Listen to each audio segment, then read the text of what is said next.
ನಮ್ಮೊಳಗಿನ ಅಗ್ನಿರಾಜ್ಯ, ಅದು ನಿನ್ನೆಯ ಪ್ರವಚನ. ನಮ್ಮ ಪ್ರೀತಿಯ ಮಕ್ಕಳು ಯಾವುದನ್ನು ಕೂಡ ಮರೆಯೋದಿಲ್ಲ, ಎಲ್ಲವನ್ನೂ ಚೆನ್ನಾಗಿ ನೆನಪಿಟ್ಕೊಂಡಿರ್ತಾರೆ. ಹಾಗೆ ಇಂದಿನ ಪ್ರವಚನ ಪ್ರಾರಂಭ ಮಾಡೋದಕ್ಕಿಂತ ಮೊದಲು ನಿನ್ನೆಯ ಪ್ರವಚನದ ಮೆಲುಕು ಹಾಕುವ ಕಾರ್ಯವನ್ನು ಮಾಡೋಣ. ಅಲ್ಲೊಂದು ಇಲ್ಲೊಂದು. ಮಕ್ಕಳೇ, ನಮ್ಮ ಶರೀರದಲ್ಲಿ ಪಂಚಭೂತಗಳಲ್ಲಿ ಒಂದಾದ ವಾಯುವಿನ ನೆಲೆ ಯಾವುದು, ವಾಯುವಿನ ಕೇಂದ್ರ ಯಾವುದು ಹೇಳ್ತೀರಾ? ಹೇಳಿ, ಹಾಗೆ ಹೇಳಿ. ಎಲ್ಲಿದೆ ಅದು? ಹೃದಯ ಪ್ರದೇಶದಲ್ಲಿದೆ ಅಲ್ವಾ? ಅಲ್ಲಿ ವಾಯುವಿನ ಕುರುಹು ಏನಿದೆ? ಆ ಪರಿಸರದಲ್ಲಿ ಶ್ವಾಸಕೋಶ ಇದೆ. ಮನಸ್ಸಿನ ನೆಲೆಯಲ್ಲಿ ಭ್ರೂಮಧ್ಯ, ಆಜ್ಞಾಚಕ್ರದಲ್ಲಿ ಮನಸ್ಸಿನ ನೆಲೆ ಇರುವಂಥದ್ದು. ಕುರುಹು ಏನಿದೆ ಮನಸ್ಸಿನದ್ದು ಹತ್ತಿರದಲ್ಲಿ? ಆಕಾಶ ಕಂಠದಲ್ಲಿದೆ. ವಿಶುದ್ಧಿ ಚಕ್ರದಲ್ಲಿ ಆಕಾಶದ ಕೇಂದ್ರ ಇದೆ. ಕುರುಹು ಏನಿದೆ ಆಕಾಶದ್ದು? ಅಲ್ಲಿ ಧ್ವನಿ ಪೆಟ್ಟಿಗೆ ಇದೆ. ಧ್ವನಿ ಪೆಟ್ಟಿಗೆ, ಧ್ವನಿಯನ್ನು ಉಂಟು ಮಾಡುವಂಥದ್ದು ಧ್ವನಿ ಆಕಾಶದ ಗುಣ.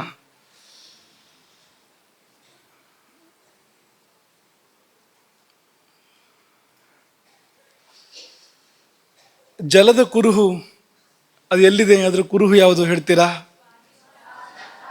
ಸ್ವಾಧಿಷ್ಠಾನ ಚಕ್ರ, ಕಿಬ್ಬೊಟ್ಟೆ ಪರಿಸರ, ಮೂತ್ರಕೋಶ ಇದೆ. ಜಲದ ಕುರುಹಾಗಿ ಅಲ್ಲಿ ಮೂತ್ರಕೋಶ ಇದೆ. ಎಲ್ಲಿ ಲಲಿತಾ ತ್ರಿಪುರ ಸುಂದರಿ ರಾಜರಾಜೇಶ್ವರಿ ತನ್ನ ಪತಿಯೊಡನೆ ಏಕಾಂತದಲ್ಲಿ ವಿಹರಿಸ್ತಾಳೆ? ಸಹಸ್ರಾರ ಚಕ್ರದಲ್ಲಿ. ಅದೆಲ್ಲಿದೆ? ನಡುನೆತ್ತಿಯಲ್ಲಿ. ನೆತ್ತಿ ಅಂದರೆ ನಡು, ಅದರ ನಡು ಅಂತ ಬ್ರಹ್ಮರಂಧ್ರ ಅಂತ ನಾವು ಕರಿತೀವಲ್ಲ, ಅಲ್ಲಿ. ಅದ್ಯಾಕೆ ಏಕಾಂತ? ಎಲ್ಲ ಜ್ಞಾನಿಗಳು ಅಲ್ಲೇ ಹೋಗಿ ಸೇರಿದಾರಲ್ಲ, ಆದರೂ ಏಕಾಂತ ಯಾಕೆ? ಜೋರಾಗಿ ಹೋದ ಮೇಲೆ ಒಂದೇ ಆಗ್ಬಿಡ್ತಾರೆ. ಹೋಗೋವರೆಗೆ ಬೇರೆ ಇದ್ರೂ ಕೂಡ ಹೋದ ಮೇಲೆ ಒಂದೇ ಆಗ್ಬಿಡೋದ್ರಿಂದ ಏಕಾಂತವೇ ಉಳಿಯುತ್ತೆ ಯಾವಾಗಲೂ ಅಲ್ಲಿ ಎಂಬುದಾಗಿ. ಅಗ್ನಿಯ ಎರಡು ಸ್ವಭಾವವನ್ನು ಹೇಳಿದ್ದು ನಿನ್ನೆ. ಒಂದೆಲ್ಲಿ ಮತ್ತೊಂದೆಲ್ಲಿ? ಒಂದು ಹೃದಯ, ಇನ್ನೊಂದು ನಾಭಿ, ನಾಭಿ ಪರಿಸರ. ಹೃದಯದಲ್ಲಿ ಅಗ್ನಿ ತೋರುವ ಗುಣ ಯಾವುದು? ಬೆಳಗುವುದು. ಜೀವಜ್ಯೋತಿಯಾಗಿ, ಜ್ಞಾನಜ್ಯೋತಿಯಾಗಿ, ಆತ್ಮಜ್ಯೋತಿಯಾಗಿ ಅದು ಬೆಳಗತ್ತೆ ಅಗ್ನಿಯಲ್ಲಿ. ನಾಭಿಯಲ್ಲಿ ಸುಡುತ್ತ. ಅದು ಸುಟ್ರೆ ಏನೋ ತೊಂದರೆ ಆಗಬೇಕಾಗಿತ್ತಲ್ಲ ನಮಗೆ ಹೊಟ್ಟೆ ಒಳಗೆಲ್ಲ.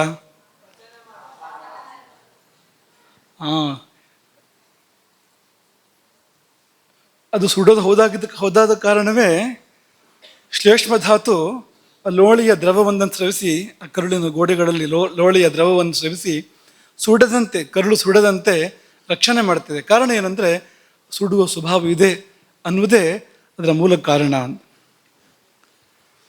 ಇನ್ನು ಅಗ್ನಿಯ ನೆಲೆ ಯಾವುದು? ಒಂದನೇದಾಗಿ ಅಗ್ನಿಯ ನೆಲೆ ಯಾವುದು? ನಾಭಿ. ಎರಡನೇದಾಗಿ ಅಲ್ಲೆಲ್ಲಿ ನಾಭಿಯಲ್ಲಿ? ವಾಮಪಾರ್ಶ್ವದಲ್ಲಿ. ವಾಮಪಾರ್ಶ್ವದಲ್ಲಿ. ನಾವು ಎಲ್ಲಿಂದ ಎಲ್ಲಿಗೆ ಹೆಚ್ಚು ಪವಿತ್ರ? ನಾಭಿಯಿಂದ ಮೇಲೆ ನಾವು ಹೆಚ್ಚು ಪವಿತ್ರ. ಯಾರು ಹೇಳಿದ್ದಾರೆ ಹಾಗಂತ? ಮನುಸ್ಮೃತಿ ಹೇಳಿದೆ. ಊರ್ಧ್ವಂ ನಾಭೇಹೇ ಮೇಧ್ಯ ತರಹ ಪುರುಷ ಪರಿಕೀರ್ತಿತಃ. ನಾಭಿಯಿಂದ ಮೇಲೆ ಪುರುಷ ಹೆಚ್ಚು ಪವಿತ್ರ, ಮುಖ ಮತ್ತಷ್ಟು ಪವಿತ್ರ, ತಲೆ ಮತ್ತಷ್ಟು ಪವಿತ್ರ.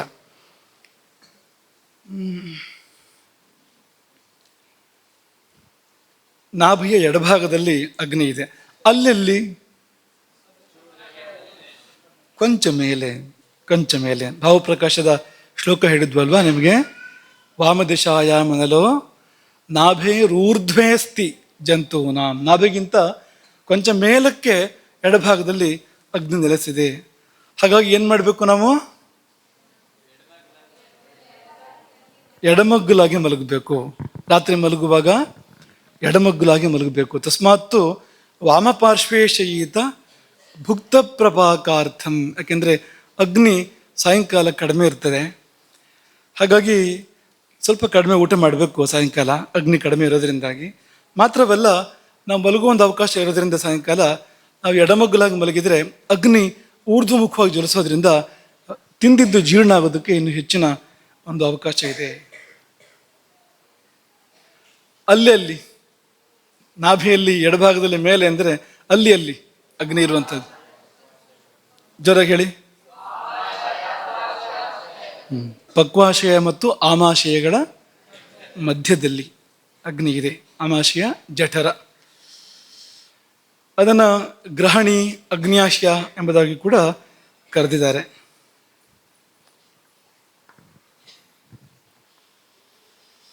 ಜೀರ್ಣಕ್ರಿಯೆ ಅತ್ಯಂತ ತೀವ್ರಗೊಳ್ಳುವ ಸ್ಥಾನ ಯಾವುದು ಆಧುನಿಕ ವಿಜ್ಞಾನದ ದೃಷ್ಟಿಯಿಂದ? ಎಲ್ಲಿ ಜೀರ್ಣಕ್ರಿಯೆ ತುಂಬ ವೇಗವನ್ನು, ತೀವ್ರತೆಯನ್ನು ಪಡ್ಕೊಳ್ಳುತ್ತೆ?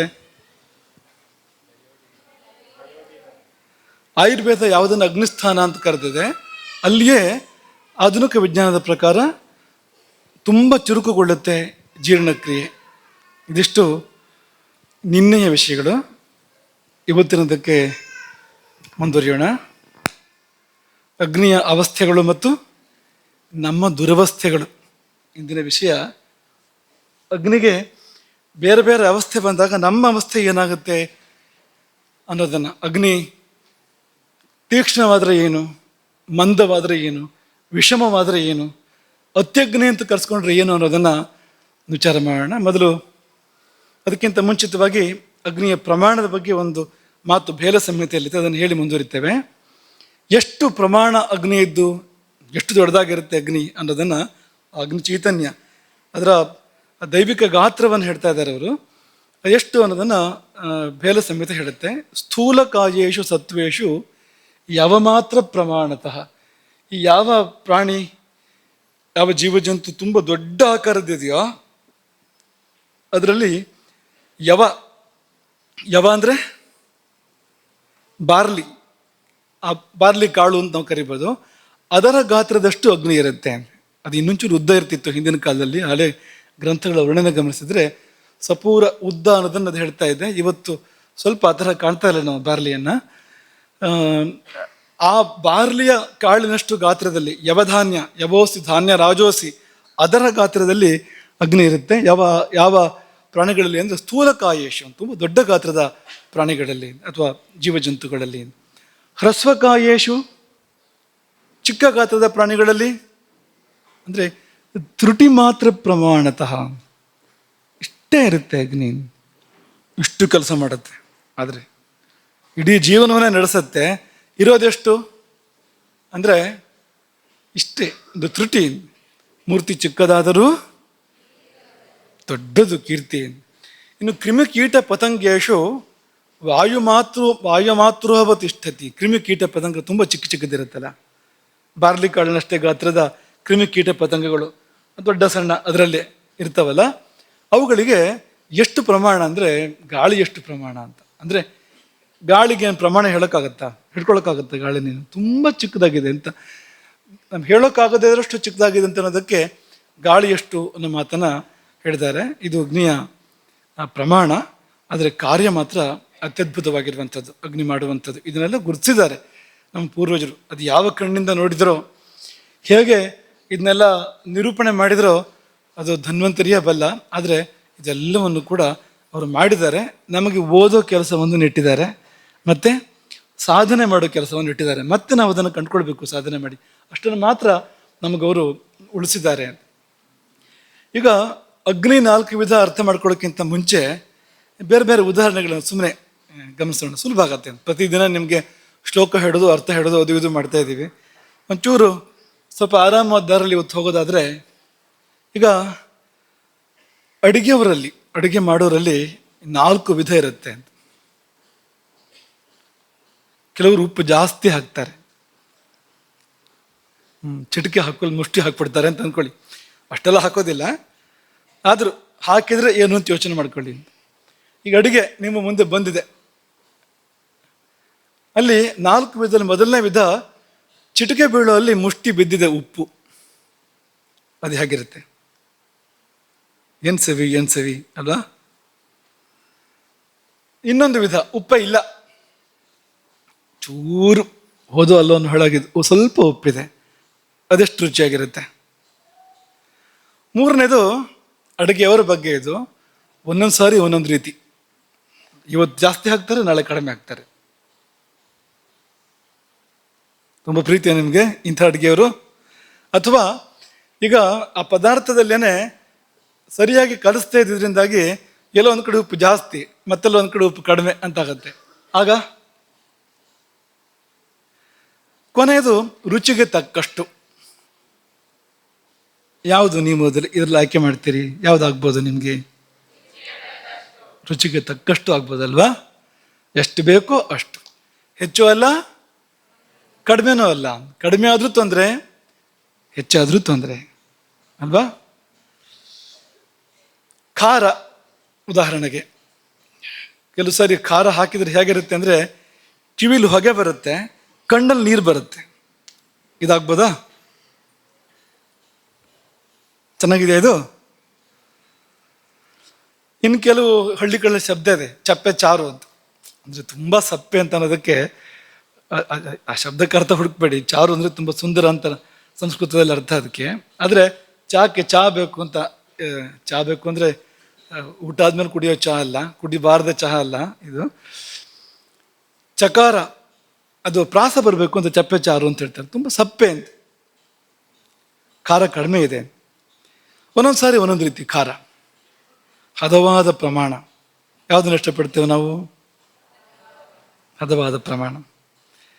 ಕೆಲವರು ದಪ್ಪ ಇರ್ತಾರೆ, ಕೆಲವರು ತುಂಬ ಸಪುರ ಇರ್ತಾರೆ. ದಪ್ಪ ಹೇಗೆ ಅಂದ್ರೆ ವೃತ್ತಾಕಾರ, ಸಪುರ ಹೇಗೆ ಅಂದ್ರೆ ಸರಳ ರೇಖೆ. ಯಾರೋ ಗಂಡ ಹಾಡು ಹೇಳ್ತಾ ಇದ್ದಂತೆ, ನಾನೋ ಸರಳ ರೇಖೆ, ನಮ್ಮ ಹೆಂಡ್ತಿನೋ ವೃತ್ತ ಅಂತ, ಪೂರ್ಣ ವೃತ್ತ ಅಂತ, ಇಡಿಯಾದ ವೃತ್ತ ಅಂತ. ಜೋಡಿ ಹೇಗಿರ್ಬೋದು ಹೇಳಿ? ತುಂಬ ಚಂದ ಇರ್ಬೋದಾ? ರಾಮ ಸೀತೆ ಇದ್ದಾಗಿರ್ಬೋದಾ ಜೋಡಿ? ಹಾಗಿಲ್ಲ ಅಲ್ವಾ? ರಾಮ ಸೀತೆ, ರಾಮ ಹೇಗಿದ್ದಾನೆ ಅಂತ ಮುಂದೆ ಇದೆ ಇಲ್ಲೇ. ಹಾಗಾಗಿ ವೃತ್ತಾಕಾರ ಪೂರಿಯಂತೆ, ಕಡ್ಡಿಯಂತೆ, ಉಫ್ ಅಂದ್ರೆ ಹಾರಿ ಹೋಗುವಂತೆ ಸರಳ ರೇಖೆ. ಹಾಗೆ ಕೆಲವರು ಇರ್ತಾರೆ. ನಿಮ್ಯಾರ ವಿಷಯ ಅಲ್ಲ ಇದು, ಬೇರೆ ಯಾರದ್ದು ವಿಷಯ ಇದು. ಇನ್ನು ಕೆಲವರು ಒಂದೊಂದು ಕಡೆ ಒಂದೊಂದು ರೀತಿ ಇರ್ತಾರೆ. ತಲೆ ದಪ್ಪ ಇದೆ, ಕೈಕಾಲು ಚಿಕ್ಕದು, ಆಗ್ಬೋದಾ? ತಲೆ ಚಿಕ್ಕದು, ಕೈಕಾಲು ದಪ್ಪ, ಯಾವುದೋ ಒಂದಂಗ ದಪ್ಪ ಅಂದ್ರೆ ಹೇಗಿರುತ್ತೆ? ಇನ್ನು ಕೆಲವರು ಸಮವಾದ ಆಕೃತಿ, ರಾಮನಂತೆ ಅಲ್ವಾ? ರಾಮನನ್ನು ವರ್ಣನೆ ಮಾಡುವಾಗ ವಾಲ್ಮೀಕಿಗಳು ಸಮಃ ಅಂತ ವರ್ಣನೆ ಮಾಡಿದ್ದಾರೆ. ಸಮಃ ಸಮವಿಭಕ್ತಾಂಗ. ಹನುಮಂತ ಸೀತೆಗೆ ರಾಮನನ್ನು ವರ್ಣನೆ ಮಾಡ್ತಾನೆ. ಸೀತೆ ಹನುಮಂತನ ಪರೀಕ್ಷೆ ಮಾಡ್ತಾಳೆ. ನಿಜವಾಗಿ ನೀನು ರಾಮನ ದೂತ ಹೋದಾದ್ರೆ ರಾಮ ಹೇಗಿದ್ದಾನೆ ಅಂತ ನಿರೂಪಣೆ ಮಾಡು, ಅಂಗಾಂಗಗಳನ್ನು ನಿರೂಪಣೆ ಮಾಡು ಅಂತಂದಾಗ ಅವನು ಹೇಳೋ ಮಾತುಗಳಲ್ಲಿ ಇದು ಬರುವಂಥದ್ದು ಸಮಃ.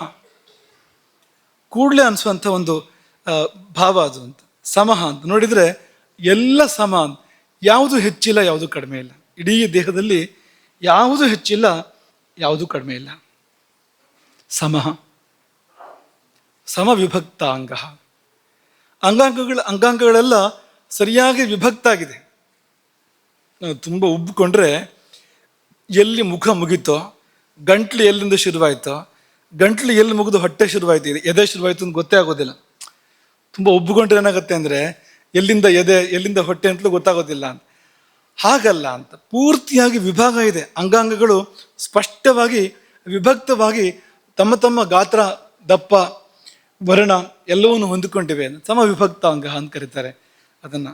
ಶುದ್ಧ ಶ್ಲೇಷ್ಮ ಪ್ರಕೃತಿಯವರು ಈ ತರಹ ಇರ್ತಾರೆ ಅಂತ ಶಾಸ್ತ್ರಗಳು ಹೇಳ್ತವೆ. ಹೀಗೆ ಅನೇಕ ಸಂಗತಿಗಳು ಸಮ. ಚತುಸ್ಸಮಃ, 4 ಅವಯವಗಳು ಒಂದಕ್ಕೊಂದು ಸಮವಾಗಿದ್ವು ರಾಮನಿಗೆ. ಯಾವುದಾದಂತ ವರ್ಣನೆ ಕೊಡ್ತಾರೆ. ಬಾಹು, ಜಾನು, ಊರು, ಗಂಡ ಅಂತ 4 ಅವರು ಉದಾಹರಣೆ ಕೊಡ್ತಾರೆ. ಅಲ್ಲಿ 14 ಅಂಗಗಳು, ಜೋಡಿ ಅಂಗಗಳು, ಅವು ಒಂದಕ್ಕೊಂದು ಸಮ. ಉದ್ದ ಗಿಡ್ಡ ಇಲ್ಲ, 2 ಕಾಲು, ಒಂದು ಚೂರಿದ್ದ ಒಂದು ಚೂರು ಗಿಡ್ಡ ಇದ್ದರೆ ಏನಾಗತ್ತೆ? ಇರುತ್ತೆ ಸಾಮಾನ್ಯವಾಗಿ ಎಲ್ರಿಗೂ, ಚೂರು ಇರುತ್ತೆ ಅಷ್ಟೆ. ಒಂದೇ ಸಮಯ ಇರೋದು ತುಂಬ ಅಪರೂಪ, ರಾಮನಂಥವರಿಗೆ ಮಾತ್ರ. ಇಲ್ಲದಿದ್ದರೆ ಒಂದು ಚೂರು ಆದರೂ ವ್ಯತ್ಯಾಸ ಇರುತ್ತೆ. ಸರಿಯಾಗಿ ಗುರುತಿಸಿದ್ರೆ ಗೊತ್ತಾಗುತ್ತೆ. ನೀವು ಭಾರ ಎಲ್ಲಿ ಬೀಳ್ತಾ ಇದೆ, ಯಾವ ಕಾಲ ಮೇಲೆ ಭಾರ ಬೀಳ್ತಾ ಇದೆ ನೋಡಿ ಗೊತ್ತಾಗುತ್ತೆ ನಿಮಗೆ. ಆಗ ಅದರಲ್ಲಿ ಒಂದು ಚೂರು ವ್ಯತ್ಯಾಸ ಇರುತ್ತೆ. ಕೈ ಆದರೂ 2 ಒಂದೇ ರೀತಿ ಇಲ್ಲ, ಸ್ವಲ್ಪ ಸ್ವಲ್ಪ ವ್ಯತ್ಯಾಸ ಇದೆ. ಎರಡು ಕಣ್ಣು ಅಂದರೆ ಒಂದು ಚೂರರ ವ್ಯತ್ಯಾಸ ಇರುತ್ತೆ. ರಾಮನಿಗಾಗುವಾಗ ಚತುರ್ದಶ ಸಮದ್ವಂದ್ವ, ಎಲ್ಲ ಒಂದೇ ರೀತಿ, ಏನೂ ವ್ಯತ್ಯಾಸ ಇಲ್ಲ. ಅದ್ಯಾವ ಅಂಗಗಳು ಅಂತ ಪಟ್ಟಿ ಇದೆ ಅದು. ಹೀಗೆ ಕೂದಲು ಬೆಳೆದ್ರೆ ಅದೆಲ್ಲ ಒಂದೇ ಸಮ ಅಂತ ಅನ್ನೋಷ್ಟ್ರ ಮಟ್ಟಿಗೆ ಅಂತ. ರಾಮನಿಗಾದರೂ ಸೀತೆಗಾದರೂ ಕೂಡ ಒಂದು ಕೂದಲು ಉದ್ದ, ಒಂದು ಕೂದಲು ಗಿಡ್ಡ ಅಂತ ಇಲ್ಲ ಅಂತ. ಹಾಗಾಗಿ ಅಂಥ ಸಾಮ್ಯ ಎಷ್ಟು ಸುಂದರ ನೋಡಿ ಅಂತ. ಹನುಮಂತನ ಮಾತಿನ ಹಾಗೆ ಅಂತ. ಹನುಮಂತ ಮಾತಾಡಿದ್ದನ್ನು ರಾಮ ವರ್ಣನೆ ಮಾಡ್ತಾನೆ. ತುಂಬ ವಿಸ್ತಾರವೂ ಅಲ್ಲ ಹನುಮಂತನ ಮಾತು. ಕೆಲವರು ಇಷ್ಟರಲ್ಲಿ ಹೇಳ್ಬೋದನ್ನು ಇಷ್ಟು ಉದ್ದ ಮಾಡಿಬಿಡ್ತಾರೆ ಅಲ್ವಾ. ಒಂದು 5 ನಿಮಿಷದಲ್ಲಿ ಹೇಳ್ಬೋದು, 3/4 ಗಂಟೆ ಭಾಷಣ ಮಾಡಿಬಿಡ್ತಾರೆ ಅದಕ್ಕೆ ಅಂತ. ಹಾಗಲ್ಲ ಅಂತ. ಎಲ್ಲಿಯೂ ಮಾತು ಅಗತ್ಯಕ್ಕಿಂತ ವಿಸ್ತಾರ ಇಲ್ಲ. ಒಂದು ಶಬ್ದ ಹೆಚ್ಚಿನ ಶಬ್ದ ಇಲ್ಲ, ಒಂದು ಹೂ ಇಲ್ಲ ಅಲ್ಲಿ. ಎಷ್ಟು ಶಬ್ದಗಳು ಬೇಕೋ ಅಷ್ಟೇ ಶಬ್ದಗಳನ್ನು ಹನುಮಂತ ಮಾತಾಡ್ತಾ ಇದ್ದ ಅಂತ ರಾಮನ ಒಂದು ಸಮೀಕ್ಷೆ ಇದು. ಹಾಗಂತ ಕೆಲವರು ತುಂಬ ಸಂಕ್ಷೇಪ ಮಾಡಿ ಅವ್ರು ಏನು ಹೇಳ್ತಾರೆ ಅಂತಲೇ ಗೊತ್ತಾಗೋದಿಲ್ಲ. ಕೆಲವು ಕಡೆ ಸಂಶಯವೂ ಬಂದ್ಬಿಡುತ್ತೆ, ಹಂಗೋ ಹಿಂಗೋ ಅಂತ. ಹಾಗೂ ಅಲ್ವಂತೆ. ಅವಿಸ್ತರಂ ಅಸಂದಿಗ್ಧಂ. ಹನುಮಂತನ ಮಾತು ಹೇಗಿತ್ತು ನೋಡಿ. ಅವಿಸ್ತರಂ ಅಸಂದಿಗ್ಧಂ. ಕೆಲವರು ನಿಧಾನ ಮಾತಾಡ್ತಾರೆ, ಎಳೆದು ನಿಧಾನ ಮಾತಾಡ್ತಾರೆ. ಇದು ಹಾಗಲ್ವಂತೆ ಹನುಮಂತನದ್ದು. ಅವಿಲಂಬಿತಂ, ಮಾತು ವಿಲಂಬಿತ ಅಲ್ಲ. ಅದ್ರುತಂ. ಕೆಲವರು ಮಾತಾಡುವಾಗ ವಾಯು ವೇಗದಲ್ಲಿ ಓಡ್ತಾ ಇರುತ್ತೆ. ಅದು ಅಕ್ಷರಗಳು ಗೊತ್ತೇ ಆಗೋದಿಲ್ಲ, ಪದಗಳು ಏನು ಹೇಳಿದ್ರು ಅಂತಲೇ ಗೊತ್ತಾಗೋದಿಲ್ಲ, ಓಡ್ತಾ ಇರುತ್ತೆ. ವಾತ ಪ್ರಕೃತಿ ಆದರೆ ಓಡ್ತಾ ಇರುತ್ತೆ ಮಾತು, ಹೆಜ್ಜೆ ಹೆಜ್ಜೆ ಎಲ್ಲದೂ ಕೂಡ. ಹಾಗೂ ಅಲ್ವಂತೆ. ಅವಿಲಂಬಿತಂ ಅದ್ರುತಂ. ಮತ್ತೇನು ಅಂದರೆ ಸಮ. ಸ್ವರ ಕೆಲವರು ಎತ್ತರ ಸ್ವರದಲ್ಲಿ ಮಾತಾಡುವಾಗೆಲ್ಲ, ಕೆಲವರು ಅಂತ ಮಂದ್ರ ಸ್ವರದಲ್ಲಿ ಮಾತಾಡ್ತಾರೆ. ಇದು ಹಾಗಲ್ವಂತೆ. ಮಧ್ಯಮೇ ಸ್ವರೇ. ಉರಸ್ಥಂ ಕಂಠಗಂ ವಾಕ್ಯಂ ವರ್ತತೆ ಮಧ್ಯಮೇ ಸ್ವರೇ. ಇದು ಹನುಮಂತನದ್ದಾಯ್ತು. ಲಂಕೆಯಲ್ಲಿ ಎಲ್ಲ ರಾಕ್ಷಸರು ವಿಕಾರವಾಗಿರಲಿಲ್ವಂತ. ಲಂಕೆಯಲ್ಲಿ ರಾಕ್ಷಸರ ವರ್ಣನೆ ಮಾಡುವಾಗ ತುಂಬ ವಿಕಾರಗಳ ವರ್ಣನೆ ಇದೆ. ಅದು ಕೆಲವು ರಾಕ್ಷಸರು ಹೇಗಿದ್ರಂತೆ ಅಂದರೆ, ನಾತಿ ಸ್ಥೂಲಾನ್, ತುಂಬ ಸ್ಥೂಲ ಅಲ್ಲ. ನಾತಿ ಕೃಶಾನ್, ತುಂಬ ಕೃಶವೂ ಕೂಡ ಅಲ್ಲ. ನಾತಿ ದೀರ್ಘಾತಿ ಹ್ರಸ್ವಕಾನ್, ತುಂಬ ಉದ್ದ ಅಲ್ಲ, ತುಂಬ ಗಿಡ್ಡ ಅಲ್ಲ. ನಾತಿ ಗೌರಾನ್, ತುಂಬ ಬಿಳಿಯಲ್ಲ. ಹಾಗೆ ನಾತಿ ಕೃಷ್ಣಾನ್, ತುಂಬ ಕಪ್ಪು ಅಲ್ಲ. ನಾತಿ ಕುಬ್ಜಾನ್, ಅತಿ ಕುಬ್ಜ ವಾಮನ ಇದು ಕೂಡ ಅಲ್ಲ. ಸಮಗಾತ್ರದ ಕೆಲವರು ಲಕ್ಷಣ ಸಂಪನ್ನರಾದ ರಾಕ್ಷಸರಲ್ಲಿ ಇದ್ದರು ಅಂತ ವಾಲ್ಮೀಕಿಗಳು ವರ್ಣನೆ ಮಾಡ್ತಾರೆ. ನಮ್ಮ ವಿಭೀಷಣನಂಥವರು ಕೆಲವರು ಅಲ್ಲಿದ್ದರು ಅಂತ. ಲಕ್ಷಣ ಸಂಪನ್ನರಾಗಿರ್ತಕ್ಕಂಥ ರಾಕ್ಷಸರು ಅಂತ. ರಾಕ್ಷಸರೇ ಆಗಿದ್ದಾರೆ, ಕೆಲವಾರು ರಾಕ್ಷಸರೇ ಆಗಿದ್ದಾರೆ ಅಂತ. ನಾವು ಮನುಷ್ಯರು ಹೇಗಿರ್ಬೇಕಪ್ಪ ಅಂತ. ನಕ್ಕರೆ ಕೆಲವರದ್ದು ಅಟ್ಟಹಾಸ, ಅಲ್ಲಿ ಎಣಿಸ್ಬಿಡ್ಬೋದು ಎಷ್ಟಿದೆ ಅಂತ ಅಲ್ವಾ. ನಾಲ್ಗೆ ಒಳಗೆ ಗುಳಿ ಕೂಡ ಕಾಣಿಸುತ್ತೆ. ಸರಿಯಾಗಿ ಒಂದು ಕರದೀಪವನ್ನು ಪ್ರಯೋಗ ಮಾಡಿ ನೋಡಿದರೆ ಏನು ತಿಂದಿದ್ದಾರೆ ಅಂತ ಗೊತ್ತಾಗಬೇಕು ಅವರು, ಹೆಚ್ಚೊತ್ತಾಗದೇ ಇದ್ದಾರೆ ಊಟ ಮಾಡಿದ್ದು. ಅಟ್ಟಹಾಸ ಒಂದು ಬಗೆ ನಗುವಿನಲ್ಲಿ. ಇನ್ನು ಕೆಲವರು ಉರಿ ಮೋರೆ, ನಕ್ಕರೆ ಮುತ್ತುದಿರುತ್ತೆ ಅನ್ನೋ ಥರ ಯಾವತ್ತಿಗೂ ಉರಿ ಮೋರೆ ಮಾಡ್ಕೊಂಡಿರ್ತಾರೆ, ಗಡುಸು ಮುಖ ಮಾಡ್ಕೊಂಡಿರ್ತಾರೆ.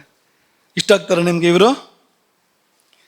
ಕೆಲವರಂತೂ ಒಮ್ಮೆ ಹಾಗೆ ಒಮ್ಮೆ ಹೀಗೆ, ಹೇಗೆ ಅಂತ ಹೇಳೋಕ್ಕೆ ಆಗೋದಿಲ್ಲ. ಯಾವಾಗ ಸಿಟ್ಟು ಬರುತ್ತೆ, ಯಾವಾಗ ಸಂತೋಷವಾಗಿರ್ತಾರೆ, ಯಾವಾಗ ನಗ್ತಾರೆ, ಹೇಳೋಕ್ಕೆ ಬರೋದಿಲ್ಲ ಅಂತ.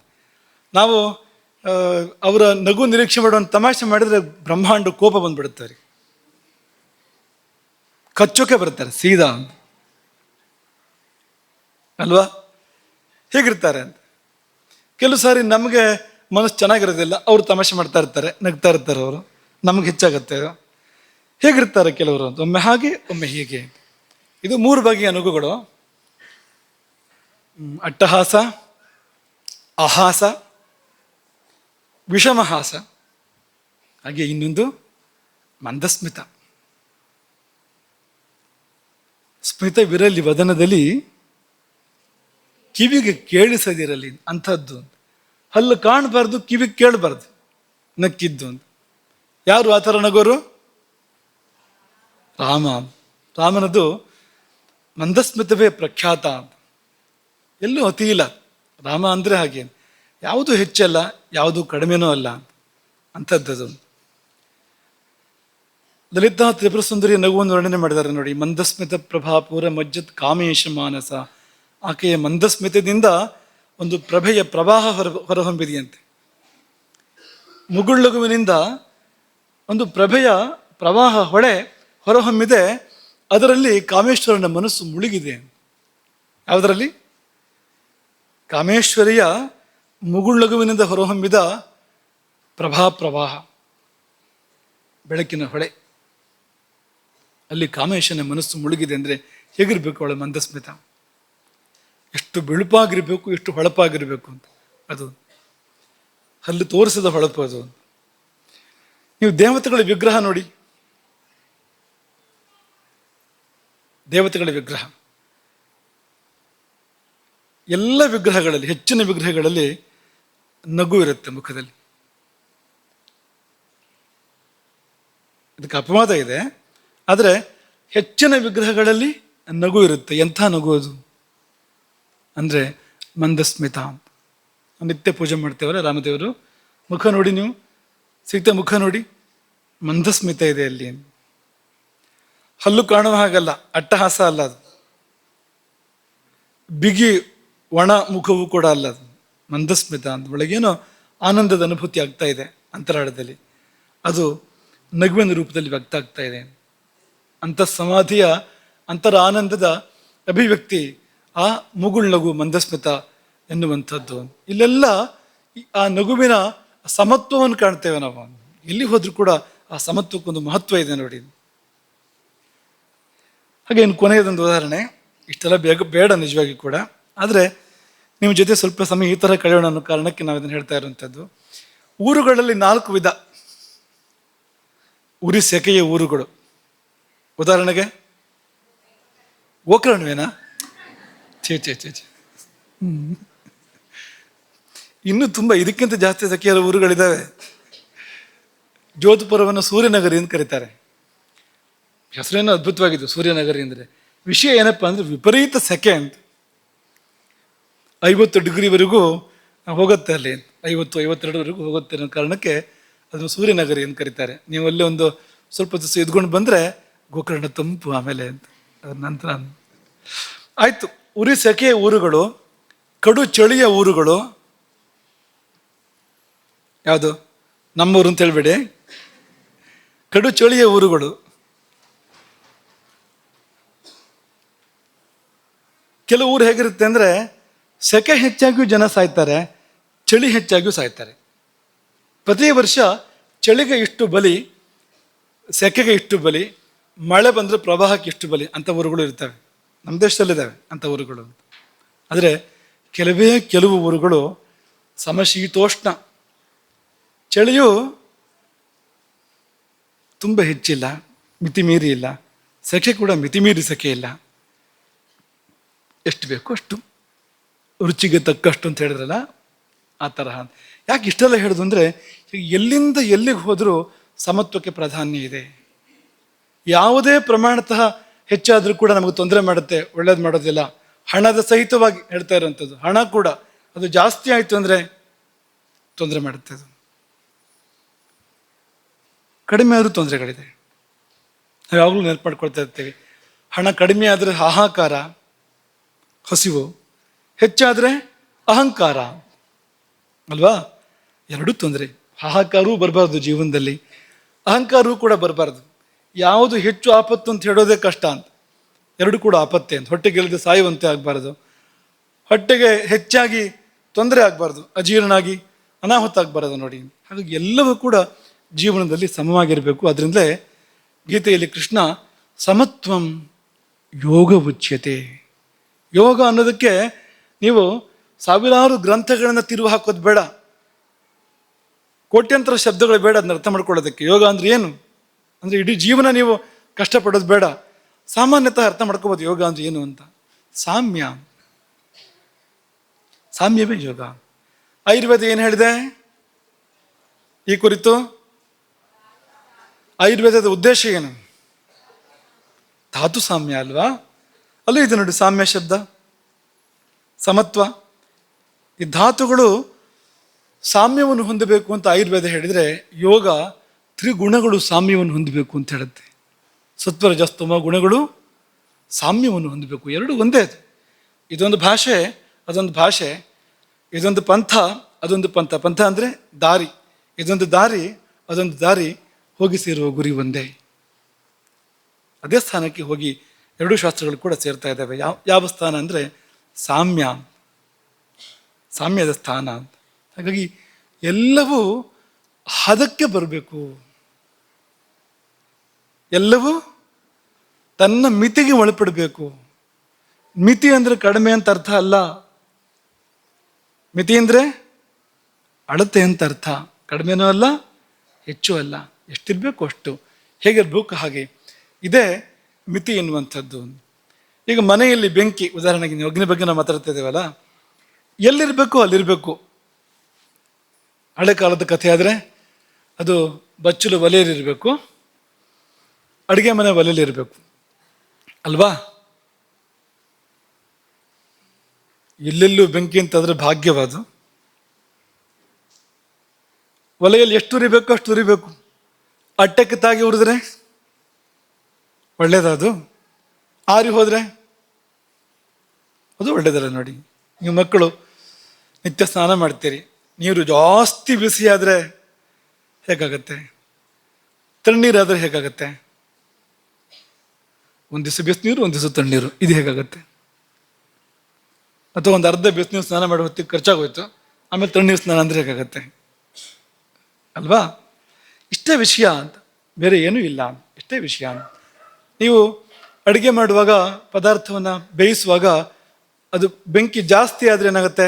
ಅದು ಸೀದು ಹೋಗುತ್ತೆ, ಸುಟ್ಟು ಹೋಗುತ್ತೆ ಅದು ಅಲ್ವಾ.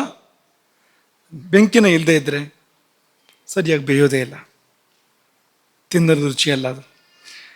ಇನ್ನು ಬೆಂಕಿ ಒಂದ್ಸರಿ ಜೋರು ಉರಿಯುತ್ತೆ, ಒಂದ್ಸಾರಿ ಮೆಲ್ಲ ಉರಿಯುತ್ತೆ. ಈ ಥರ ಆಗೋದಾದರೆ ಆಗಲೂ ಪದಾರ್ಥ ರುಚಿ ಆಗೋದಿಲ್ಲ, ಬೇಕಾದ ಹದ ಬರೋದಿಲ್ಲ ಅಂತ. ಕೊನೆಯದಾಗಿ ಸಮ ಪ್ರಮಾಣದಲ್ಲಿ ಹದವಾಗಿ ಬೆಂದರೆ, ಅಗ್ನಿ ತುಂಬ ಸಮ ಪ್ರಮಾಣದಲ್ಲಿ ಉರಿದ್ರೆ ಆ ಆಹಾರ ತುಂಬ ರುಚಿಕರವಾಗಿರೋಕ್ಕೆ ಸಾಧ್ಯ ಇದೆ ನೋಡಿ ಅಂತ. ಹಾಗಾಗಿ ಹೀಗೆ ನಮ್ಮಲ್ಲಿ ಕೂಡ ಅಗ್ನಿಯಲ್ಲಿ 4 ಬಗೆ ಇದೆ. ನಮ್ಮೊಳಗೆ ಅಗ್ನಿ ಕೆಲವು ಬಾರಿ ಮಂದವಾಗತ್ತೆ, ಅಥವಾ ಕೆಲವರಿಗೆ ಕೆಲವು ಬಾರಿ ಕೆಲವು ಸಮಯದಲ್ಲಿ ಇದು ಅವಲಂಬಿತ. ಅದು ಎಲ್ಲರಿಗೂ ಎಲ್ಲವೂ ಆಗಬೇಕು ಅಂತಿಲ್ಲ, ಆಗ್ಬೋದು, ಇಂಥದ್ದೆಲ್ಲ ಬರ್ಬೋದು ಅಂತ. ಕೆಲವರಿಗೆ ಅಥವಾ ಕೆಲವು ಸಮಯದಲ್ಲಿ ಅಗ್ನಿ ಮಂದವಾಗ್ಬೋದು, ಅಗ್ನಿ ತೀಕ್ಷ್ಣವಾಗ್ಬೋದು. ವಿಷಮ ಅಂದರೆ ಒಂದ್ಸಾರಿ ಹಾಗೆ ಒಂದ್ಸಾರಿ ಹೀಗೆ, ಏನು ಮಾಡುತ್ತೆ ಅಂತ ಗೊತ್ತಾಗೋದಿಲ್ಲ ಅಂತ. ಆ ತರಹ ಆಗ್ಬೋದು, ಸಮವಾಗಿಯೂ ಇರ್ಬೋದು, ಎಲ್ಲವೂ ಆಗ್ಬೋದು. ಅಗ್ನ್ಯಾಶಯದ ಮೇಲೆ, ಅಗ್ನಿಯ ರಾಜಧಾನಿ ಮೇಲೆ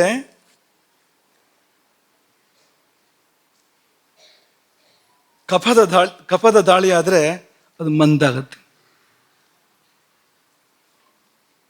ವಾತದ ದಾಳಿ ಆದರೆ ಅದು ವಿಷಮ ಆಗುತ್ತೆ. ಅದು ವಾತದ ಸ್ವಭಾವ ಏನು? ಒಂದ್ಸಾರಿ ಬೀಸುತ್ತೆ, ಒಂದ್ಸಾರಿ ಬಿಡುತ್ತೆ, ಒಂದ್ಸಾರಿ ಬೀಸುತ್ತೆ, ಒಂದ್ಸಾರಿ ಜೋರು ಬೀಸುತ್ತೆ, ಒಂದ್ಸತಿ ನಿಧಾನ ಬೀಸುತ್ತೆ. ಈ ವೈಷಮ್ಯ ಅನ್ನೋದು ವಾತದ ಸ್ವಭಾವ. ಹಾಗಾಗಿ ಅಗ್ನಿ ಕೇಂದ್ರದ ಮೇಲೆ ವಾತದ ದಾಳಿ ಆದರೆ ಅಗ್ನಿ ವಿಷಮ ಆಗುತ್ತೆ. ಹಾಗೆಯೇ ಅಗ್ನಿ ಕೇಂದ್ರದ ಮೇಲೆ ಪಿತ್ತದ ದಾಳಿ ಆದರೆ, ಪಿತ್ತ ಕೇಂದ್ರದ ಮೇಲೆ ಪಿತ್ತದ ದಾಳಿ ಆದರೆ, ಸ್ವಜನಸ್ಯ ಶತ್ರು ಅನ್ನೋ ತರಹ ಅದೇ ಅದರ ಮೇಲೆ ದಾಳಿ ಮಾಡುವಂಥ ಪ್ರಮೇಯಗಳು ಬಂದರೆ ಆಗ ಅದು ತೀಕ್ಷ್ಣಾಗ್ನಿ ಅಂತ ಅನ್ಸ್ಕೊಡುತ್ತೆ. ಮತ್ತು ಹೆಚ್ಚಾದರೆ ಅತ್ಯಗ್ನಿ ಅಂತಾಗತ್ತೆ, ಭಸ್ಮಕ ಅಂತಾಗತ್ತೆ, ಆಮೇಲೆ ಭಸ್ಮಕಾಗ್ನಿ ಅಂತಾಗತ್ತೆ. ಇದು ಯಾವುದೂ ಇಲ್ಲ, ಎಲ್ಲ ಸಹಕಾರ ಕೊಡ್ತಾ ಇದ್ದೇವೆ ಅಂದರೆ ಸಮಾಗ್ನಿ ಅಂತಾಗತ್ತೆ. ಸಮಾನ ವಾಯು ತುಂಬ ಸರಿಯಾಗಿ ಕೆಲಸ ಮಾಡ್ತಾ ಇದ್ರಿ, ಸಮಾನೋ ನಾಭಿಮಂಡಲೆ. ಸಮಾನ ವಾಯುವಿನ ಕಾರ್ಯವೇ ಇದನ್ನು ಪಾಲನೆ ಮಾಡುವಂಥದ್ದು. ಯಾವುದನ್ನು?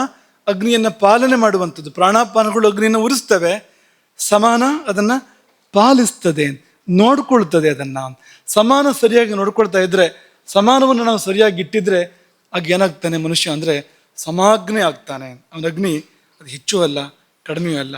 ಎಷ್ಟು ಅಂದರೆ ಎಷ್ಟು ಬೇಕು ಅಷ್ಟು, ಹೇಗೆ ಬೇಕು ಹಾಗೆ. ಹೇಗಿದ್ದರೆ ನಾವು ಆರೋಗ್ಯವಾಗಿರ್ಬೋದು, ಚೆನ್ನಾಗಿರ್ಬೋದು, ಹಾಗೆ ಇರುತ್ತದೆ ಅಗ್ನಿ. ಹಾಗಾಗಿ ನಿಮ್ಗೆ ಗೊತ್ತಿದೆ ಅಗ್ನಿಯಿಂದಲೇ ಹಸಿವು ಅಂತ ಅಲ್ವಾ. ತೀಕ್ಷ್ಣ ಅಗ್ನಿ, ಅತ್ಯಗ್ನಿ ಆದಾಗ ಹಸಿವು ತುಂಬ ಆಗುತ್ತೆ, ಹೊಟ್ಟೆಗೆ ಬೆಂಕಿ ಬಿದ್ದಿದೆ ಅನ್ನೋ ಥರ ಆಗುತ್ತೆ. ಆಗ ತಿಂದಿದ್ದೆಲ್ಲ ಭಸ್ಮ ಅನ್ನೋ ಥರ ಆಗ್ಬೋದು. ಅದು ಮುಂದುವರೆದಾಗ ಇನ್ನೂ ಹೆಚ್ಚು ಅಂತ ಆದಾಗ ಈಗಷ್ಟೇ ಊಟ ಮಾಡಿದ್ದು ಮತ್ತೆ ಹಸಿವಾಯ್ತು ಅಂತ. ಎಷ್ಟು ಹಸಿವಾಗೋದು ಅಂದರೆ ಏನಾದ್ರು ತಿನ್ನಲೇಬೇಕು ಅಂತ ಅನ್ನೋಷ್ಟು ಹಸಿವಾಗೋದು. ತಿಂದಿದ್ದಲ್ಲ ಭಸ್ಮ ಅಂತ. ಅದು ಇನ್ನೂ ಏನೇನು ಭಸ್ಮ ಮಾಡ್ತಾ ಇರುತ್ತೆ ಒಳಗಡೆಗೆ ಯಾರಿಗೂ ಗೊತ್ತದು. ಅಂಥ ಅಗ್ನಿ ಬೇಕಾದದ್ದನ್ನು ಭಸ್ಮ ಮಾಡ್ಬೋದು, ಬೇಡವಾದ್ದನ್ನು ಮಾತ್ರ ಅಲ್ಲ. ಶರೀರಕ್ಕೆ ಬೇಕಾಗುವಂಥ ಧಾತುಗಳನ್ನು ಕೂಡ ಅದು ಸುಡಬಹುದು ಅಂತ ಸಾಧ್ಯ ಇದೆ ಅಂತ. ಮಂದಾಗ್ನಿ ಆಗಿಬಿಟ್ರೆ ಬೇಕಾಗಿದ್ದನ್ನು ಸುಡೋದಿಲ್ಲ. ಸುಡಬೇಕಾಗಿದ್ದನ್ನು, ಬೇಯಿಸ್ಬೇಕಾಗಿದ್ದನ್ನು ಅಥವಾ ಪಚನ ಮಾಡಬೇಕಾಗಿದ್ದನ್ನು ಕೂಡ ಪಚನ ಮಾಡೋದಿಲ್ಲ. ದೋಷಗಳನ್ನು ಸುಡುವ ಶಕ್ತಿ ಅದಕ್ಕೆ ಇರೋದಿಲ್ಲ. ಆಗ ದೋಷಗಳು ಹೆಚ್ಚಾಗ್ತಾ ಹೋಗ್ತವೆ. ವಿಷಮ ಆದರೆ ಜೀವನ ಶೈಲಿ ರೂಪಿಸ್ಕೊಳ್ಳೋದ ಕಷ್ಟ ಅವನು ಅಂತ. ಯಾಕೆಂದರೆ ಯಾವಾಗ ಹೇಗೆ ಅಂತಲೇ ಇಲ್ಲ, ಯಾವಾಗ ಹಸುವಾಗುತ್ತೆ, ಯಾವಾಗ ಹಸುವಾಗೋದಿಲ್ಲ ಅಂತಲೇ ಇಲ್ಲ. ಎಲ್ಲ ಸರಿ ಇದ್ರೂ ಕೂಡ ಒಂದ್ಸರಿ ಕೆಡುತ್ತೆ ವಾತಾವರಣ. ಕೆಲವು ಸರಿ ಎಡವಟ್ಟು ಮಾಡ್ಕೊಂಡಿರ್ತಾನೆ, ಆದರೂ ಕೆಡೋದಿಲ್ಲ ಅದು. ವಿಷಮ ಅಂದರೆ ಹಾಗೆ ಅಂತ. ಯಾವಾಗ ಹೇಗೆ ಅಂತ ಹೇಳೋಕೆ ಸಾಧ್ಯ ಇಲ್ಲ ಅಂತ. ಹೀಗೆಲ್ಲ ಆಗುತ್ತೆ ಅದು ಅಂತ. ಹಾಗಾಗಿ ಆತ್ಮಾವಲೋಕನ ಬೇಕು ಅಂತ ಹೇಳ್ತಾರಲ್ವಾ. ಜೀವನದಲ್ಲಿ ಒಂದು ಆತ್ಮಾವಲೋಕನ ಬೇಕು, ನಮ್ಮನ್ನು ನಾವು ನೋಡ್ಕೊಳ್ಬೇಕು, ಒಂದು ಕನ್ನಡಿ ಬೇಕು ನಮಗೆ. ನಮ್ದು ಎಲ್ಲಿ ಓರೆ ಇದೆ, ತಪ್ಪು ತಡೆ ಇದೆ, ನೋಡಿ ತಿದ್ಕೊಳ್ಬೇಕು ನಾವು ಅಂತ ಹೇಳ್ತಾರಲ್ವಾ. ಜೀವನದಲ್ಲಿ ಪ್ರತಿನಿತ್ಯ ನಾವೆಲ್ಲ ಕನ್ನಡಿ ಮುಂದೆ ಹೋಗೋರೆ. ಏನರ್ಥ ಅದಕ್ಕೆ ಹೇಳಿ? ನಮ್ಮಲ್ಲಿ ಓರೆ ಇದೆ ಅಂತ ಅರ್ಥ ಅದಕ್ಕೆ. ಅದು ನಮಗೆ ಗೊತ್ತು ಅಂತ ಅರ್ಥ ಅದಕ್ಕೆ. ಕನ್ನಡಿ ಮುಂದೆ ಹೋಗೋದಕ್ಕೆ ಇಷ್ಟೇ ಅರ್ಥ, ನಾವು ಪೂರ್ತಿ ಸರಿ ಇಲ್ಲ ಅಂತ ನಮಗೆ ಗೊತ್ತು ಅಂತ. ಇಲ್ಲಿದ್ರೆ ಕನ್ನಡಿ ಹಾಕಬೇಕು.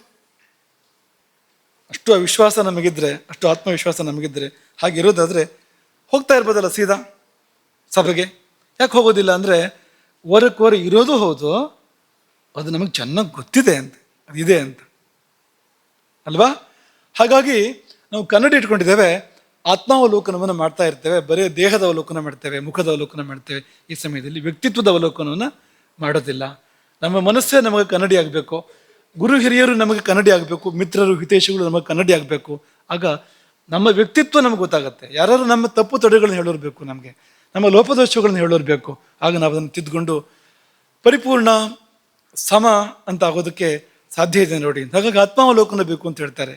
ಹಾಗೆಯೇ ಅಗ್ನಿ ಅವಲೋಕನವೂ ಕೂಡ ಬೇಕು.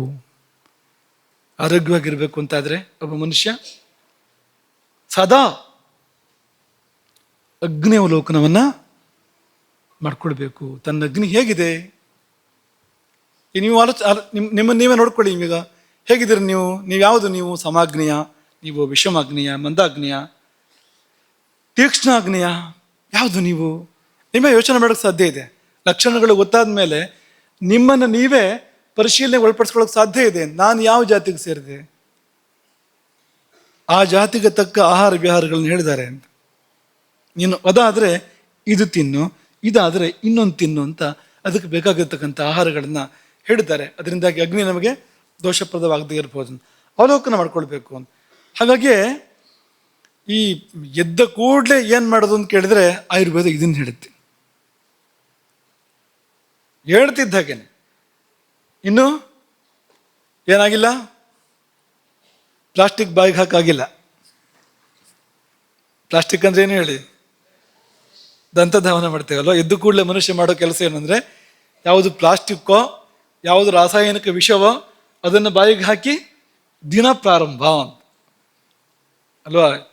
ಅದು ಪ್ಲಾಸ್ಟಿಕ್ಕು. ಕೂರ್ಚ ಯಾವುದಿದೆ, ದಂತ ಕೂರ್ಚ, ಅದು ಪ್ಲಾಸ್ಟಿಕ್ಕು. ಅದ್ರ ಮೇಲೆ ಏನು ಹಾಕ್ಕೊಳ್ತೇವೆ, ಅದು ಪಕ್ಕಾ ವಿಷ.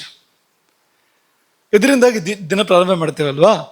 ಸುಮ್ಮನೆ ಮಾತಿಗೆ ಹೇಳಿದ್ದು. ಈ ದಂತಧಾವನವು ಮತ್ತೊಂದು ಇವೆಲ್ಲಕ್ಕಿಂತ ಮುಂಚಿತವಾಗಿ ಹೇಳ್ತಾ ಇದ್ದ ಹಾಗೆ, ಎಚ್ಚರ ಆಗ್ತಾ ಇದ್ದ ಹಾಗೇನೆ ಏನು ಮಾಡಬೇಕು ಅಂತ ಹೇಳಿದೆ ಆಯುರ್ವೇದ ಅಂದರೆ, ಜೀರ್ಣಂ ನಿರೂಪಯನ್. ಕಣ್ಣು ಬಿಡುವಾಗಲೇ ಹೊಟ್ಟೆ ಕಡೆ ಗಮನ ಕೊಡಬೇಕು. ಜೀರ್ಣಂ ನಿರೂಪಯನ್. ರಾತ್ರಿ ಮಾಡಿದ ಊಟ ಜೀರ್ಣ ಆಗಿದೆಯೋ ಇಲ್ವೋ ಅದೇ ಗೊತ್ತಾಗತ್ತೆ. ಜೀರ್ಣ ಆಗಿದೆಯೋ ಇಲ್ವೋ ಅಂತ ಹೊಟ್ಟೆ ಒತ್ತಿ ನೋಡ್ಕೊಂಡ್ರೆ ಗೊತ್ತಾಗತ್ತಾ ಜೀರ್ಣ ಆಗಿದೆಯೋ ಇಲ್ವೋ ಅಂತ? ನೀವು ಹಗುರಾಗಿರ್ತೀರಿ. ಜೀರ್ಣ ಆಗಿದ್ರೆ ನೀವು ಹಗುರಾಗಿರ್ತೀರಿ ಅಲ್ವಾ. ಉದ್ಗಾರ ಶುದ್ಧಿ ಅಂತ ಹೇಳ್ತಾರೆ. ತೇಗಿದ್ರೆ ಆ ತೇಗಿನಲ್ಲಿ ಯಾವುದೇ ಗಂಧ ಇರಬಾರ್ದು. ಉದ್ಗಾರ ಅಂದರೆ ತೇಗು. ತೇಗಿನಲ್ಲಿ ಯಾವುದೇ ಗಂಧ ಪರಿಮಳ ಇರಬಾರ್ದು. ಮೊದಲು ಮಾಡಿದ ಊಟದ ಪರಿಮಳ ಇದೆ ಅಂತಾದರೆ ಅದಕ್ಕೆ ಅರ್ಥ ಏನು? ಅದು ಅಲ್ಲೇ ಇದೆ ಅಂತ ಅರ್ಥ ಅದಕ್ಕೆ ಅಂತ. ಹೋಗಿಲ್ಲ ಕೆಳಗೆ, ಅದು ಹೆಚ್ಚು ರೂಪಾಂತರ ಕೂಡ ಹೊಂದಿಲ್ಲ. ಅದು ಅದೇ ತೇಗು ಬರ್ತಾ ಇದೆ, ಅದೇ ಪರಿಮಳ ಬರ್ತಾ ಇದೆ ಅಂದರೆ ಗಟ್ಟಿ ಕೂತಿದೆ, ಅದು ನಮ್ಮ ಅಗ್ನಿಗೆ ಜಗ್ಗದೆ ಗಟ್ಟಿ ಕೂತಿದೆ ಅಂತ ಅರ್ಥ. ಅದು ಹಾಗಾಗಿ ಪರಿಮಳವನ್ನು ಕಳಿಸ್ತಾ ಇದೆ ಮೇಲ್ಗಡೆಗೆ, ನಾನಿದ್ದೇನೆ ಅಂತ. ಯಾಕೆ ಪರಿಮಳ ಕಳಿಸ್ತಾ ಇದೆ ಮೇಲ್ಗಡೆಗೆ ಅಂದರೆ ಮತ್ತೆ ಬೇರೆ ಹಾಕಬೇಡ ಅಂತ.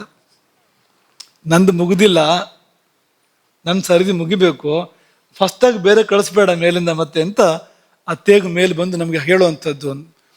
ಹಸಿವಿಲ್ಲದೆ ಊಟ ಮಾಡಬಾರ್ದು, ಉದ್ಗಾರ ಶುದ್ಧಿ ಇಲ್ಲದೆ, ಮುಖ್ಯವಾಗಿ ಉದ್ಗಾರ ಶುದ್ಧಿ ಇಲ್ಲದೆ ಊಟ ಮಾಡಬಾರ್ದು ಯಾವುದೇ ಕಾರಣಕ್ಕೂ. ಹಳೆ ತೇಗು ಬರ್ತಾ ಇದೆ ಅಂದರೆ ಆಹಾರ ತಗೋಬಾರ್ದು ಅಂತ ಲೆಕ್ಕ ಅಂತ.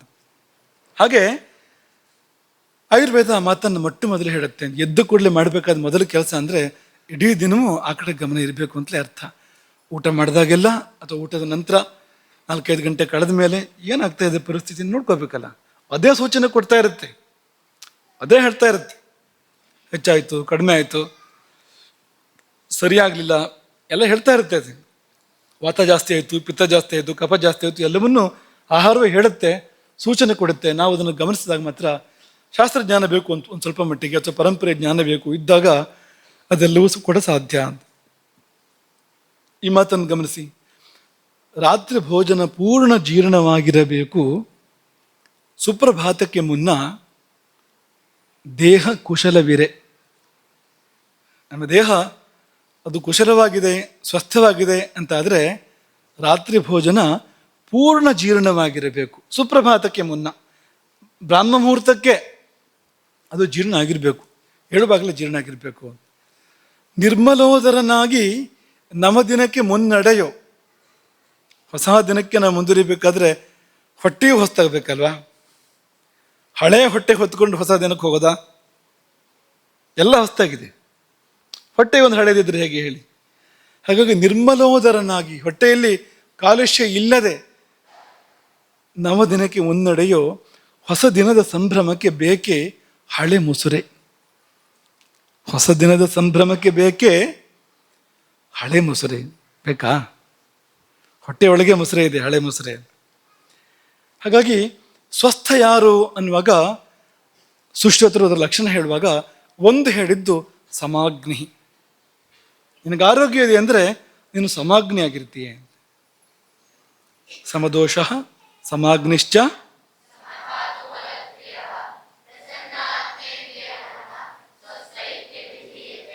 ಪ್ರಸನ್ನಾತ್ಮೇಂದ್ರಿಯ ಮನಾಹ ಸ್ವಸ್ಥ ಇತ್ಯಭಿಧೀಯತೆ. ಪ್ರಸನ್ನಾತ್ಮೇಂದ್ರಿಯ ಮನಾಹ ಸ್ವಸ್ಥ ಇತ್ಯಭಿಧೀಯತೆ. ಈ ಆತ್ಮ ಪ್ರಸನ್ನ ಆಗೋದು, ಇಂದ್ರಿಯ ಪ್ರಸನ್ನ ಆಗೋದು, ಮನಸ್ಸು ಪ್ರಸನ್ನ ಆಗೋದು. ಆರೋಗ್ಯ ಬಂತಂದರೆ ಮನಸ್ಸು ಪ್ರಸನ್ನವಾಗಿರಬೇಕು, ಆತ್ಮ ಪ್ರಸನ್ನವಾಗಿ, ಜೀವ ಪ್ರಸನ್ನವಾಗಿರಬೇಕು, ಕಣ್ಣು ಕಿವಿ ಎಲ್ಲ ಪ್ರಸನ್ನವಾಗಿರಬೇಕು. ಅಂತಂದರೆ ಮೊದಲು ಅಗ್ನಿ ಸಮವಾಗಿರಬೇಕು. ಹಾಗಿದ್ರೆ ಮಾತ್ರವೇ ಇದೆಲ್ಲ ಇರೋಕ್ಕೆ ಸಾಧ್ಯ ಅಂತ. ಉಳಿದಿದ್ದೆಲ್ಲ ಆಗಬೇಕು ಅಂದರೆ ಸಮಾಗ್ನಿತ್ವ ಇದ್ರೆ ಮಾತ್ರವೇ, ಅಗ್ನಿ ಸಾಮ್ಯ ಇದ್ರೆ ಮಾತ್ರವೇ ಮತ್ತೆಲ್ಲ ಸರಿ ಇರೋಕ್ಕೆ ಸಾಧ್ಯ. ಅದೇನಾದ್ರು ಕೆಡ್ತೋ ಮತ್ತೆ ಯಾವುದೂ ಸರಿ ಇರೋಕ್ಕೆ ಅವಕಾಶ ಇಲ್ಲ, ಯಾವುದೂ ಸರಿ ಇರೋದಿಲ್ಲ. ಎಲ್ಲವನ್ನೂ ಕೆಡಿಸುತ್ತೆ ಅದು ಕೆಟ್ಟರೆ. ಕೋತಿ ತಾನು ಕೆಟ್ಟಿದ್ದಲ್ಲ ವನನೇ ಕೆಡಿಸ್ತು ಅಂತ ಹೇಳ್ತಾರಲ್ವಾ, ಅದು ಒಂದು ಲಘು ಉದಾಹರಣೆ. ಅದು ಗಂಭೀರ ಉದಾಹರಣೆ ಕೊಡೋದಾದ್ರೆ ಅಗ್ನಿ ತಾನು ಕೆಟ್ಟರೆ ಶರೀರ ಸಾಮ್ರಾಜ್ಯವನ್ನೇ ಕೆಡಿಸ್ತು ಅಂತ, ಎಲ್ಲವನ್ನೂ ಕೆಡಿಸ್ಬಿಡುತ್ತೆ. ಯಾವುದೊಂದು ಸರಿ ಇರೋದಿಲ್ಲ. ಆಮೇಲೆ ಮನಸ್ಸು ಸರಿ ಇರೋದಿಲ್ಲ, ಮನಸ್ಸು ಕೂಡ. ಮನಸ್ಸಿಗೂ ಒಂದು ಸುಖ ನೆಮ್ಮದಿ ಅಂತ ಇರೋಕ್ಕೆ ಸಾಧ್ಯ ಇಲ್ಲ, ಯಾಕೆಂದರೆ ಎಲ್ಲ ಅದನ್ನು ಅವಲಂಬಿಸಿದೆ, ಒಂದಕ್ಕೊಂದು ಸಂಬಂಧ. ಅಗ್ನಿ ಮತ್ತು ಮನಸ್ಸು ಇದೆಲ್ಲ ಒಂದಕ್ಕೊಂದು ಸಂಬಂಧ. ಇದಿಷ್ಟು ವಿಷಯ. ಪಂಕ್ತಿಗಳು ಇದು ಚರಕ ಸಂಹಿತೆ. ಅಗ್ನಿಷುತು ಶರೀರೇಶು ಚತುರ್ವಿಧೋ ವಿಷಯೇಷು ಬಲಭೇದೇನ ಭವತಿ ತದ್ಯಥಾ ತೀಕ್ಷ್ಣ ಮಂದಃ ಸಮಃ ವಿಷಮಶ್ಚೇತಿ. ಚತುರ್ವಿಧೋ ವಿಶೇಷೋ ಬಲಭೇದೇನ ಭವತಿ ತದ್ಯಥಾ ತೀಕ್ಷ್ಣ ಮಂದಃ ಸಮಃ ವಿಷಮಃ. 4 ಬಗೆ ಅಂತ ಚರಕರು ಹೇಳಿದರು. ಸುಶ್ರುತರು ಕೂಡ ಅದನ್ನೇ ಹೇಳಿದರು. ಸುಶ್ರುತರು ಏನು ಹೇಳ್ತಾರೆ? ಚತುರ್ವಿಧೋ ಭವತಿ. ಅಗ್ನಿ 4 ವಿಧ ಆಗುತ್ತೆ. ಅದರಲ್ಲಿ 2 ಗುಂಪು ಮಾಡ್ತಾರೆ ಅವರು ಸುಶ್ರುತರು. 3 ಒಂದು ಗುಂಪು, ಒಂದೇ ಒಂದು ಗುಂಪು. ಈ ಒಂದೇ ಒಂದು ಯಾವುದು? ದೋಷಾನಭಿಪನ್ನ ಏಕಃ. ದೋಷವಿಲ್ಲದುದು ಒಂದು, ದೋಷಾನಭಿಪನ್ನ, ದೋಷವಿಲ್ಲದುದು ಒಂದು, ಯಾವುದದು? ಸಮಾಗ್ನಿ. ದೋಷವುಳ್ಳದ್ದು 3. ವಿಕ್ರಿಯಾ ಮಾಪನ್ನ ತ್ರಿವಿಧೋ ಭವತಿ. ವಿಕಾರಕ್ಕೆ ಒಳಪಟ್ಟರೆ ಅದು 3 ಬಗೆಯ ವಿಕಾರಕ್ಕೆ ಒಳಪಡಬಹುದು. ಹೇಗೆಲ್ಲ ಅಂತಂದರೆ, ವಿಷಮೋ ವಾತೇನ. ಅಗ್ನಿ ವಿಷಮ ಆಗುತ್ತೆ ಯಾವಾಗ ಅಂದರೆ ವಾತದಿಂದ ವಿಕೃತವಾದಾಗ. ವಾತ ಅದನ್ನು ಕೆಡಿಸಿದಾಗ ಅಗ್ನಿ ವಿಷಮ ಆಗುತ್ತೆ. ಒಂದ್ಸಾರಿ ಒಂದು ರೀತಿ ಒಂದು ಗಾಳಿ ಬೀಸಿದಾಗ ಒಂಥರ, ಬೀಸ್ತಿದ್ದಾಗ ಒಂಥರ ಅನ್ನೋ ಥರ ಆಗುತ್ತೆ. ಗಾಳಿಗೆ ಸಿಕ್ಕಿದ ದೀಪ ಆಗುತ್ತೆ ಅಗ್ನಿ ಅದು. ಅಥವಾ ಹೋಮಾಗ್ನಿ ಪ್ರಜ್ವಲಿಸ್ತಾ ಇದ್ರೆ ಗಾಳಿ ದರಬರ ಬೀಸ್ತಾ ಇದ್ರೆ ಏನಾಗುತ್ತೆ ಹೇಳಿ, ಆ ಥರ ಆಗುತ್ತೆ ಇದು, ವಿಷಮ ಆಗುತ್ತೆ ಇದು ಅಂತ. ಹಾಗಾಗಿ ವಿಷಮೋ ವಾತೇನ ತೀಕ್ಷ್ಣ ಪಿತ್ತೇನ. ಮಂದಹ ಶ್ಲೇಷ್ಮಣ. ಅಗ್ನಿ ಮಂದ ಅಂತ ಕರ್ಸ್ಕೊಡುತ್ತೆ ಯಾವಾಗ ಅಂದರೆ ಶ್ಲೇಷ್ಮ ಧಾತುವಿನ ಪ್ರಕೋಪ ಉಂಟಾದಾಗ, ಅಗ್ನಿಯ ಮೇಲೆ ಅದರ ಪ್ರಭಾವ ಆದಾಗ ಅದು ಮಂದ ಅಂತ ಅನ್ಸ್ಕೊಡುತ್ತೆ. ಚತುರ್ಥ ಸಮಃ. 4ನೇದು ಸಮ ಅಂತ ಕರ್ಸ್ಕೊಡುತ್ತೆ. ಯಾಕೆಂದರೆ ಸರ್ವಸಾಮ್ಯಾತ್. ಅದು ಏರ್ಪಡಬೇಕು, ಸಮಾಗ್ನಿ ಏರ್ಪಡಬೇಕು ಅಂದರೆ ಆ 3 ಸಮ ಆಗಬೇಕು. ಯಾವ 3? ವಾತಪಿತ್ತ ಕಫಗಳು ಸಾಮ್ಯವನ್ನು ಹೊಂದದೆ ಅದೊಂದು ಸಮಾಧಾನಕ್ಕೆ ಬರದೇ ಇದ್ದರೆ ಇದಕ್ಕೆ ಸಮಾಧಾನದಲ್ಲಿರೋಕೆ ಆಗೋದಿಲ್ಲ. ಹಾಗಾಗಿ ಅವುಗಳ ಪ್ರಭಾವ ಇದರ ಮೇಲಿದೆ ದಟ್ಟವಾಗಿ. ಆ ಸರ್ವಸಾಮ್ಯದಿಂದಾಗಿ ಮತ್ತೆಲ್ಲ ಸಾಮ್ಯವನ್ನು ಹೊಂದಿದ್ರಿಂದಾಗಿ ನೋಡಿ, ಒಂದು ಸಮಾಗ್ನಿಯನ್ನು ಮಾಡ್ಕೋಬೇಕು ಅಂದರೆ ನೀವು ಎಲ್ಲವನ್ನೂ ಸಾಮ್ಯಕ್ಕೆ ತಂದ್ಕೊಳ್ಬೇಕಾಗುತ್ತೆ. ಜೀವನದಲ್ಲಿ ಎಲ್ಲ ಸಾಮ್ಯಕ್ಕೆ ಬಂದರೆ ಅಗ್ನಿಯೂ ಸಾಮ್ಯಕ್ಕೆ ಬರುತ್ತೆ, ಅಥವಾ ಅಗ್ನಿ ಸಾಮ್ಯಕ್ಕೆ ಬಂದರೆ ಎಲ್ಲವೂ ಸಾಮ್ಯಕ್ಕೆ ಹೋಗುತ್ತೆ. 2 ಪರಸ್ಪರ ಸಂಬಂಧ. ಅದನ್ನು ಹೇಳ್ತಾ ಇದ್ದಾರೆ. ಹೇಗೆ ಗೊತ್ತಾಗುತ್ತೆ ಅಂತ ಕೇಳಿದರೆ ಅದಕ್ಕೆ ಹೇಳ್ತಾರೆ, ಅದು ಜರಣಶಕ್ತಿ ಅಂತ. ಅಂದರೆ ಎಷ್ಟು ಜೀರ್ಣ ಮಾಡೋ ಶಕ್ತಿ ಇದೆ ನಮಗೆ, ಎಷ್ಟು ತಿನ್ನೋ ಶಕ್ತಿ ಇದೆ ನಮಗೆ ಅನ್ನೋದು ಒಂದು. ಎಷ್ಟು ತಿನ್ನೋ ಶಕ್ತಿ ಮತ್ತು ಎಷ್ಟನ್ನು ಜೀರ್ಣಿಸ್ಕೊಳ್ಳೋ ಶಕ್ತಿ, ಇದೆರಡರ ಮೇಲೆ ಅಗ್ನಿ ಏನದು ಸಮವೋ ವಿಷಮವೋ ಮಂದವೋ ತೀವ್ರವೋ ಅದೆಲ್ಲವನ್ನು ಕೂಡ ತೀಕ್ಷ್ಣವೋ ಅದೆಲ್ಲವನ್ನು ಕೂಡ ತೀರ್ಮಾನ ಮಾಡಬಹುದು. ಯಾರೋ ಒಬ್ಬ ಅವನು 1 ರಾಶಿ ತಿನ್ನೋಕ್ಕೆ ಶಕ್ತಿ ಇದೆ ಅಂತ ಅದಕ್ಕೆ ಅರ್ಥ ಏನು? ಅನ್ನಂ ಪರ್ವತ ರೂಪೇಣ ತಿಂತಾನೆ ಅಂದ್ರೆ ಅರ್ಥ ಏನು? ಅದಕ್ಕೆ ತೀಕ್ಷ್ಣ ಅಗ್ನಿ, ಅತ್ಯಗ್ನಿಯೂ ಆಗ್ಬೋದು, ಮುಂದುವರೆದು ಅಂತ ಅದು ಅಂತ. ಯಾರೋ ಒಬ್ರಿಗೆ ಊಟ ಸೇರೋದೇ ಇಲ್ಲ, ಇಷ್ಟು ತಿಂದರೆ ಸಾಕು ಮುಗಿತ್ತು ಅಂತ ಒತ್ತಾಯ ಮಾಡಿದ್ರು ಅಷ್ಟೇ. ಅದು ಏನದು? ಮಂದಾಗ್ನಿ. ನಿನ್ನೆ ಅವ್ರಿಗೆ ಏನೂ ಬೇಡ, ಇವತ್ತು ಕೆಲವರು ಹಾಗಿರ್ತಾರೆ, ತಿನ್ನೋಕೆ ಶುರು ಮಾಡಿದ್ರೆ 5-6 ಜನ ಊಟ ಮಾಡೋದು ಒಬ್ಬರೇ ಊಟ ಮಾಡಿಬಿಡ್ತಾರೆ. ಉಪವಾಸ ಇದ್ದರೆ 4 ದಿವಸ ಉಪವಾಸ ಇರ್ತಾರೆ ಅಂತ ಇರ್ತಾರೆ, ನಮ್ಮ ಮಧ್ಯದಲ್ಲೇ ಇರ್ತಾರೆ. ಏನಪ್ಪ ಅಂದರೆ ಇದು ಅದೇ ಇದು ನಾವು ಅಂಥವ್ರು ನೋಡಿದ್ದೇವೆ. ಊಟನೇ ಮಾಡಿದ್ರು ಅಂದರೆ ಎಷ್ಟು ಊಟ ಮಾಡ್ತಾರೆ ಅಂತಿಲ್ಲ. ಇಲ್ಲದೆ ಆದರೆ ಕೆಲವು ದಿವಸ ಏನು ಬೇಡ ಹಾಗೆ ಇರ್ತಾರೆ, ಆ ತರಹ ಇರ್ತಾರೆ. ಶಕ್ತಿಯ ಬಗ್ಗೆ ಹೇಳ್ತಾ ಇರೋದಲ್ಲ, ಸ್ವಭಾವತಃ ಒಂದು ದಿವಸ ಜಾಸ್ತಿ ಬೇಕು, ಒಂದು ದಿವಸ ಏನು ಬೇಡ ಅನ್ನೋ ಥರ ಆಗುತ್ತಲ್ಲ, ಅಲ್ಲೇ ನಮ್ಗೆ ಗೊತ್ತಾಗುತ್ತೆ ಅದು ಅಂತ. ಹೀಗೆ ಇದನ್ನೆಲ್ಲ ಹೇಳಿ ಅದನ್ನೆಲ್ಲ ಒಂದೊಂದನ್ನು ಕೂಡ ವಿವರಣೆ ಕೊಟ್ಟಿದ್ದಾರೆ. ತತ್ರ ಯಹ ಯಥಾಕಾಲಂ ಉಪಯುಕ್ತಮನ್ನಂ ಸಮ್ಯಕ್ ಪಚತಿ ಸಮೈರ್ ದೋಷೈ. ಸುಶ್ರುತ ಇದು ಸಮೈರ್ ದೋಷೈ. ಈ ದೋಷಗಳೆಲ್ಲ ಸಾಮ್ಯವನ್ನು ಹೊಂದಾಣಿಕೆಯನ್ನು ಮಾಡಿಕೊಂಡು ವಾತಾಪಿತ್ತ ಕಫೆಗಳೆಲ್ಲ ಅಗ್ನಿ ಯಥಾಕಾಲದಲ್ಲಿ ಸೇವನೆ ಮಾಡಿದ್ದನ್ನು ಯಥಾಯೋಗ್ಯವಾಗಿ ಸರಿಯಾಗಿ ಪಚನ ಮಾಡುತ್ತೆ. ಅದು ಎಷ್ಟು ಬೇಕೋ ಅಷ್ಟೇ ಕೇಳುತ್ತೆ, 1 ರಾಶಿ ಕೇಳೋದಿಲ್ಲ, ಪ್ರಮಾಣಬದ್ಧವಾಗಿ ಕೇಳುತ್ತೆ. ಅದನ್ನು ಸರಿಯಾಗಿ ಜೀರ್ಣ ಮಾಡುತ್ತೆ, ಸಾಯಂಕಾಲಕ್ಕೆ ಹಸಿವಾಗುತ್ತೆ ಮತ್ತೆ ಅನ್ನೋ ತರಹ ಇದ್ದರೆ ಅದು ಹಸಿವಾಗುತ್ತೆ ಅಂದರೆ ನಾವು ಹೊಟ್ಟೆಗೆ ಬೆಂಕಿ ಬಿದ್ದಾಗೆ ಅಂತಲ್ಲ, ಒಂದು ಹಿತವಾದ ಹಸಿವು, ಹದದ ಹಸಿವು ಉಂಟಾಗತ್ತೆ ಮತ್ತು ಊಟ ಮಾಡ್ತೀವಿ ನಾವು. ಇದೆಲ್ಲ ಸಮಾಗ್ನಿಯಿಂದ. ಸಮಸ್ತು ಖಲು ಅಪಚಾರತೋ ವಿಕೃತಿ ಮಾಪದ್ಯತೆ ಅನಪಚಾರಸ್ತು ಪ್ರಕೃತಾವತಿಷ್ಠತೆ. ಸಮಾಗ್ನಿಯ ಲಕ್ಷಣ ಏನು ಅಂದರೆ, ಚರಕರು ಹೇಳೋ ಪ್ರಕಾರ ನೀವು ಹೆಚ್ಚು ಕಡಿಮೆ ಮಾಡಿದರೆ ಗೊತ್ತಾಗತ್ತೆ ಅಂತಲ್ಲಿ ಅಂತ. ನೀವು ಸರಿಯಾಗಿ ಕೊಡದೆ ವ್ಯತ್ಯಾಸ ಮಾಡಿದರೆ ಪರಿಣಾಮ ತೋರಿಸುತ್ತೆ ಕೂಡಲೇ. ಅದು ಸರಿ ಕೊಟ್ಟರೆ ಸರಿಯಾಗುತ್ತೆ ಕೂಡಲೇ. ಸರಿಯಾಗಿ ಊಟ ಮಾಡ್ತೇವೆ, ವ್ಯವಸ್ಥಿತವಾಗಿ ಊಟ ಮಾಡ್ತಾ ಇದ್ರೆ, ಶಾಸ್ತ್ರಬದ್ಧವಾಗಿ ಊಟ ಮಾಡ್ತಾ ಇದ್ರೆ ಸರಿಯಾಗಿರುತ್ತೆ. ವ್ಯತ್ಯಾಸ ಮಾಡಿದ ಕೂಡಲೇ ವ್ಯತ್ಯಾಸ ತೋರಿಸುತ್ತೆ ಅದು. ಈ ವಿಷಮಾಗ್ನಿಗೆ ಈ ವ್ಯತ್ಯಾಸ ತೋರ್ಸೋಕ್ಕೆಲ್ಲ ಗೊತ್ತಾಗೋದಿಲ್ಲ, ಯಾವುದನ್ನು ಏನು ಅಂತ ಹೇಳೋದು ಅಂತಲೇ ಗೊತ್ತಾಗೋದಿಲ್ಲ ಅನ್ನೋ ಥರ ಇರ್ತದೆ. ಅದಿಲ್ಲಿ ಅದು ಸರಿ ಇದ್ದಾಗ ತಾನೇ ವ್ಯತ್ಯಾಸಗಳು ಗೊತ್ತಾಗುವಂಥದ್ದು ಅಲ್ವಾ? ಯಾರು ಸರಿ ಇರ್ತಾರೋ ಅವರಿಗೆ ವ್ಯತ್ಯಾಸಗಳು ಗೊತ್ತಾಗ್ತವೆ, ಇಲ್ಲದಿರೋ ವ್ಯತ್ಯಾಸಗಳು ಕೂಡ ಗೊತ್ತಾಗೋದಿಲ್ಲ. ಉದಾಹರಣೆಗೆ ತೇಗು ಬಂದ ಕೂಡಲೇ ಊಟ ಸಾಕು ಅಂತ ಅರ್ಥ. ತೇಗು ಅನ್ನೋದು ಸೂಚನೆ, ಊಟ ಸಾಕು ಅಂತ ಅನ್ನೋದು ಶಾಸ್ತ್ರ. ಆದರೆ ಆ ತೇಗು ಬರೋದೇ ಇಲ್ಲ. ಯಾವಾಗ ನೀವು ತೇಗು ಬಂದಮೇಲೆ ಊಟ ಹೊಡಿತಾ ಇದ್ರೆ, ಹಾಗೊಂದು ಸ್ವಲ್ಪ ಕಾಲ ಮಾಡಿದರೆ ಅದಕ್ಕೂ ಬೇಜಾರು ಬರುತ್ತೆ. ಸಾಯಿಲಿ, ಇದು ಏನು ಉಪಯೋಗ ಇಲ್ಲ ಇದು ಅಂತ ಸೂಚನೆ ಕೊಟ್ಟು ಅವನು ಕೇಳೋದಿಲ್ಲ, ಬಿಡು ಅದನ್ನ ಅಂತ ಬಿಟ್ಟು ಹೋಗುತ್ತೆ ಅದು ಅಂತ. ಸಾಯಿಲಿ ಅಂದರೆ ಸಾಯಿಲಿ ಅಂತಲೇ, ಬೇರೆ ಏನೂ ಅರ್ಥ ಅಲ್ಲ ಅದಕ್ಕೆ. ಯಾಕೆಂದ್ರೆ ಬೇಗ ಸಾಯಿಲಿ ಅಂತ. ಆಯುಸ್ಸು ಕಡಿಮೆ ಆಗ್ತಾ ಹೋಗುತ್ತೆ, ಅನ್ನ ಜಾಸ್ತಿ ಆಗ್ತಾ ಹೋದರೆ ಅಗತ್ಯಕ್ಕಿಂತ. ದಾನ ಮೇಲೆ ಕಾಹೆ ಖಾನೆ ವಾಲಕ ನಾಮ ಅಲ್ವಾ, ಜಾಸ್ತಿ ಜಾಸ್ತಿ ತಿಂದರೆ ಬೇಗ ಸಾಯ್ಬೋದು ಅಂತ. ಹಾಗೆ ಆಗುತ್ತೆ ಅದು. ಹಾಗಾಗಿ ಸಮಾಗ್ನಿ ಆದರೆ ಸೂಕ್ಷ್ಮವಾದ ವ್ಯತ್ಯಾಸಗಳು ಕೂಡ ಗೊತ್ತಾಗ್ತವೆ, ಹೆಚ್ಚು ಕಡಿಮೆ ಮಾಡಿದರೆ ಹೇಳುತ್ತೆ ಅದು ಅಂತ. ಇದೇ ಶ್ರೇಷ್ಠ, ಸಮಾಗ್ನಿ ಶ್ರೇಷ್ಠ. ಯಾಕೆಂದರೆ ಸಮಸ್ಯೆ ಪ್ರಾಧಾನ್ಯಂ ನಿರ್ವಿಕಾರತ್ವೇನ ಏವ ಸುವ್ಯವಸ್ಥಿತ ಅನ್ನೋದೇ ಮುಖ್ಯವಾಗಿರುವಂಥದ್ದು. ಯಾಕೆಂದರೆ ಅದು ನಿರ್ವಿಕಾರ ಎಂಬುದಾಗಿ ಚಕ್ರಪಾಣಿ ವ್ಯಾಖ್ಯಾನ. ಇನ್ನು ಮಾಧವ ನಿಧಾನದಲ್ಲಿ ಕೂಡ ಸಮಾಗ್ನಿ ಶ್ರೇಷ್ಠ ಉಚ್ಯತೆ ಗೊತ್ತಾಗತ್ತೆ. ಅದು ಯಾರು ಏನು ಹೇಳಬೇಕು ಅಂತಿಲ್ಲ, ತಾನೇ ತನ್ನಾಗಿ ಅದು ಗೊತ್ತಾಗತ್ತೆ ಅಂತ. ಹೀಗೆ ಎಲ್ಲ ಅಗ್ನಿಗಳ ಲಕ್ಷಣಗಳನ್ನು ಕೂಡ, ಅಗ್ನಿಗಳ ಅವಸ್ಥೆಗಳ ಲಕ್ಷಣಗಳನ್ನು ಕೂಡ ಶಾಸ್ತ್ರಗಳು ಹೇಳಿದ್ದಾರೆ, ಶಾಸ್ತ್ರಕಾರರು ಹೇಳಿದ್ದಾರೆ.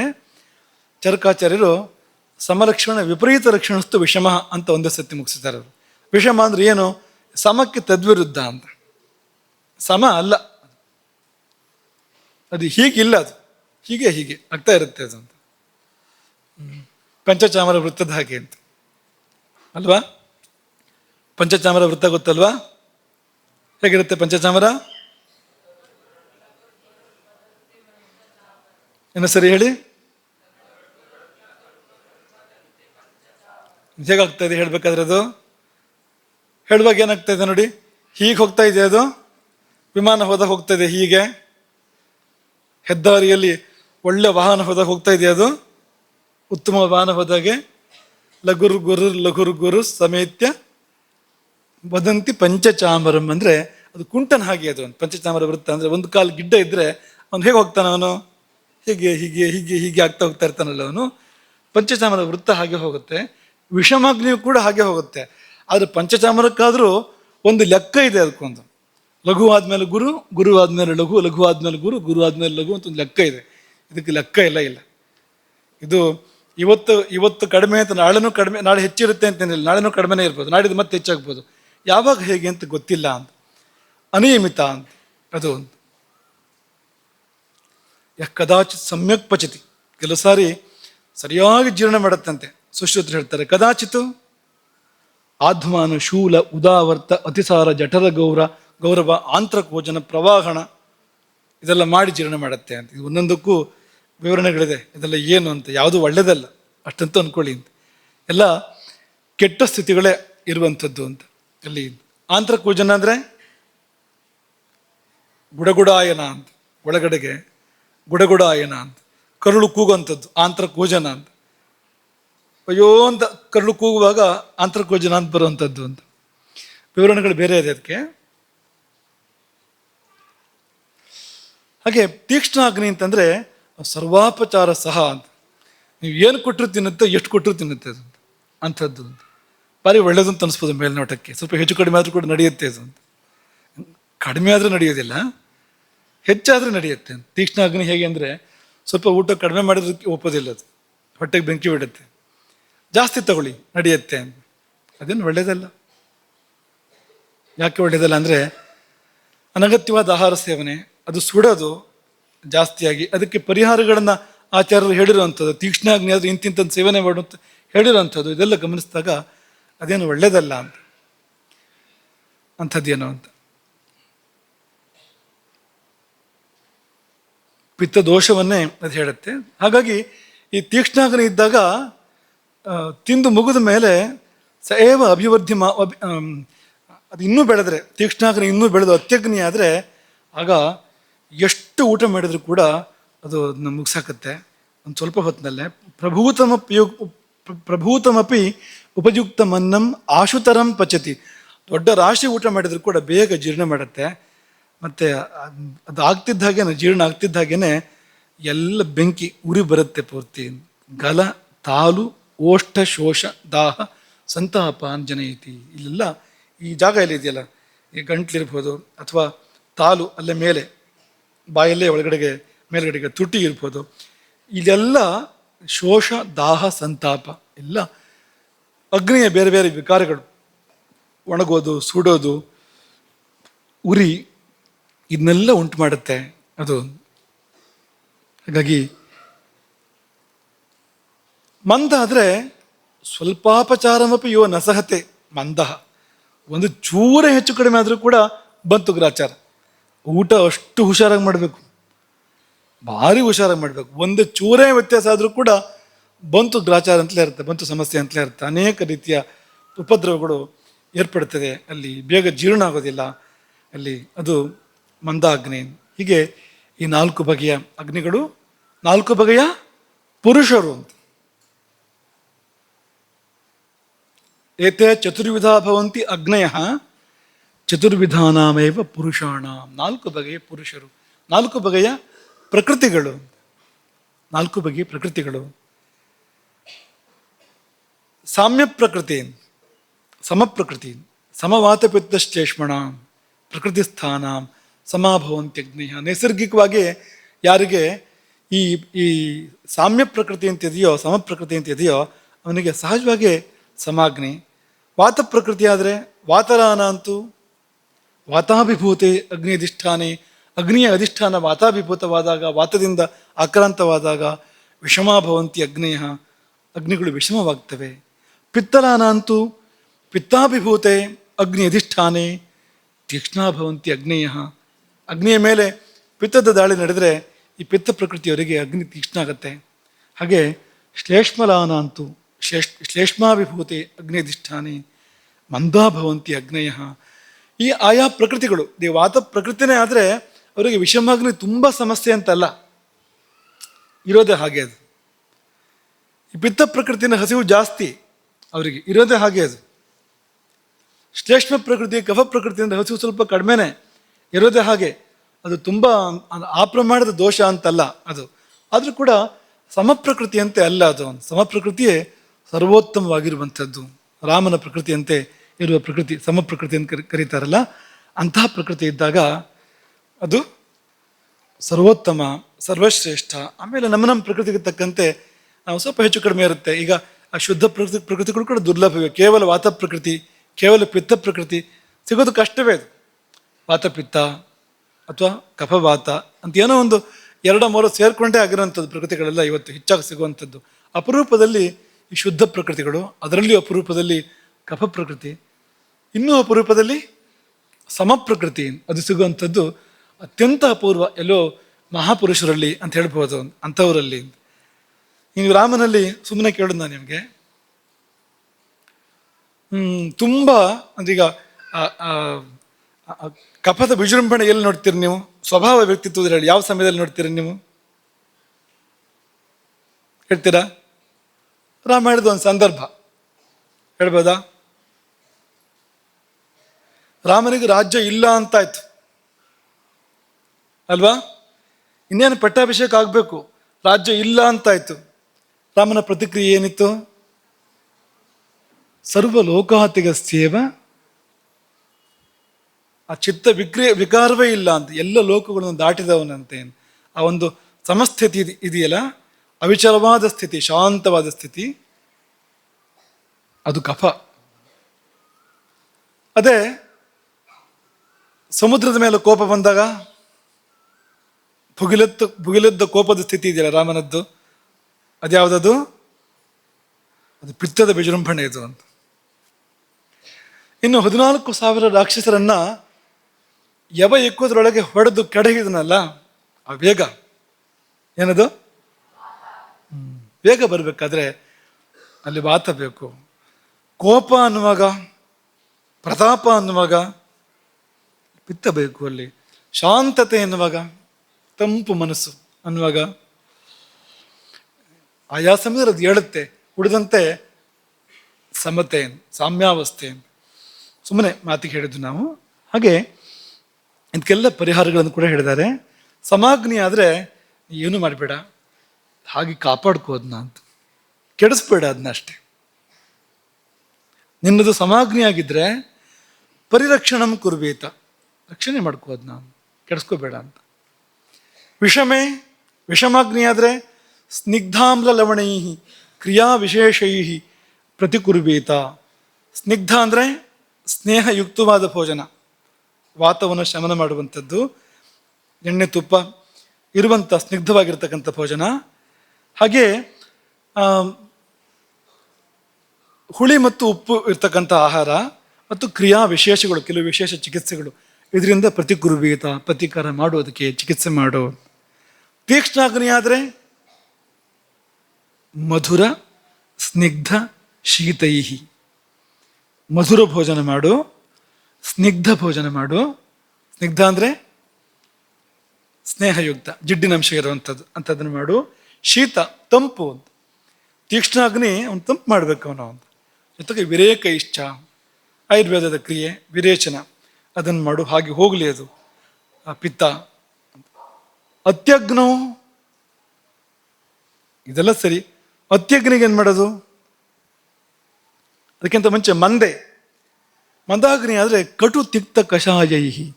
ಮಂದಾಗ್ನಿ ಆದರೆ ಕಟು ಅಂದ್ರೆ ಯಾವುದು? ಖಾರ. ತಿಕ್ತ ಕಹಿ, ಕಷಾಯ.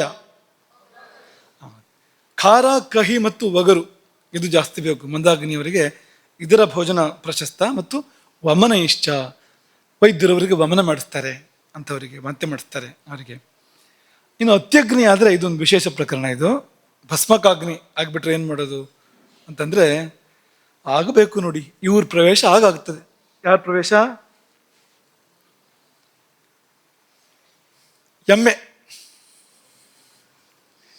ಎಮ್ಮೆ ಬೇಕಾಗೋದು ಯಾವಾಗ ಅಂದರೆ, ಈ ಅತ್ಯಗ್ನಿ ಆದಾಗ ಮಾಹಿಷೈಹಿ ಕ್ಷೀರ ದಧಿ ಸರ್ಪಿಭಿಹಿ, ಎಮ್ಮೆ ಹಾಲು, ಎಮ್ಮೆ ಮೊಸರು, ಎಮ್ಮೆ ತುಪ್ಪ, ಮಾಹಿಷೈಹಿ ಕ್ಷೀರ ದಧಿ ಸರ್ಪಿಭಿಹಿ ಉಪಚಾರವನ್ನು ಮಾಡಬೇಕು, ಅದರಿಂದ ಉಪಚಾರವನ್ನು ಮಾಡಬೇಕು. ಹಾಗಾಗಿ ಇದರ ಅರ್ಥ ಏನು ಅಂದರೆ, ನೀವು ಸಮಾಗ್ನಿ ಆದರೂ ಅದಕ್ಕೆ ಹೋಗಬೇಡಿ,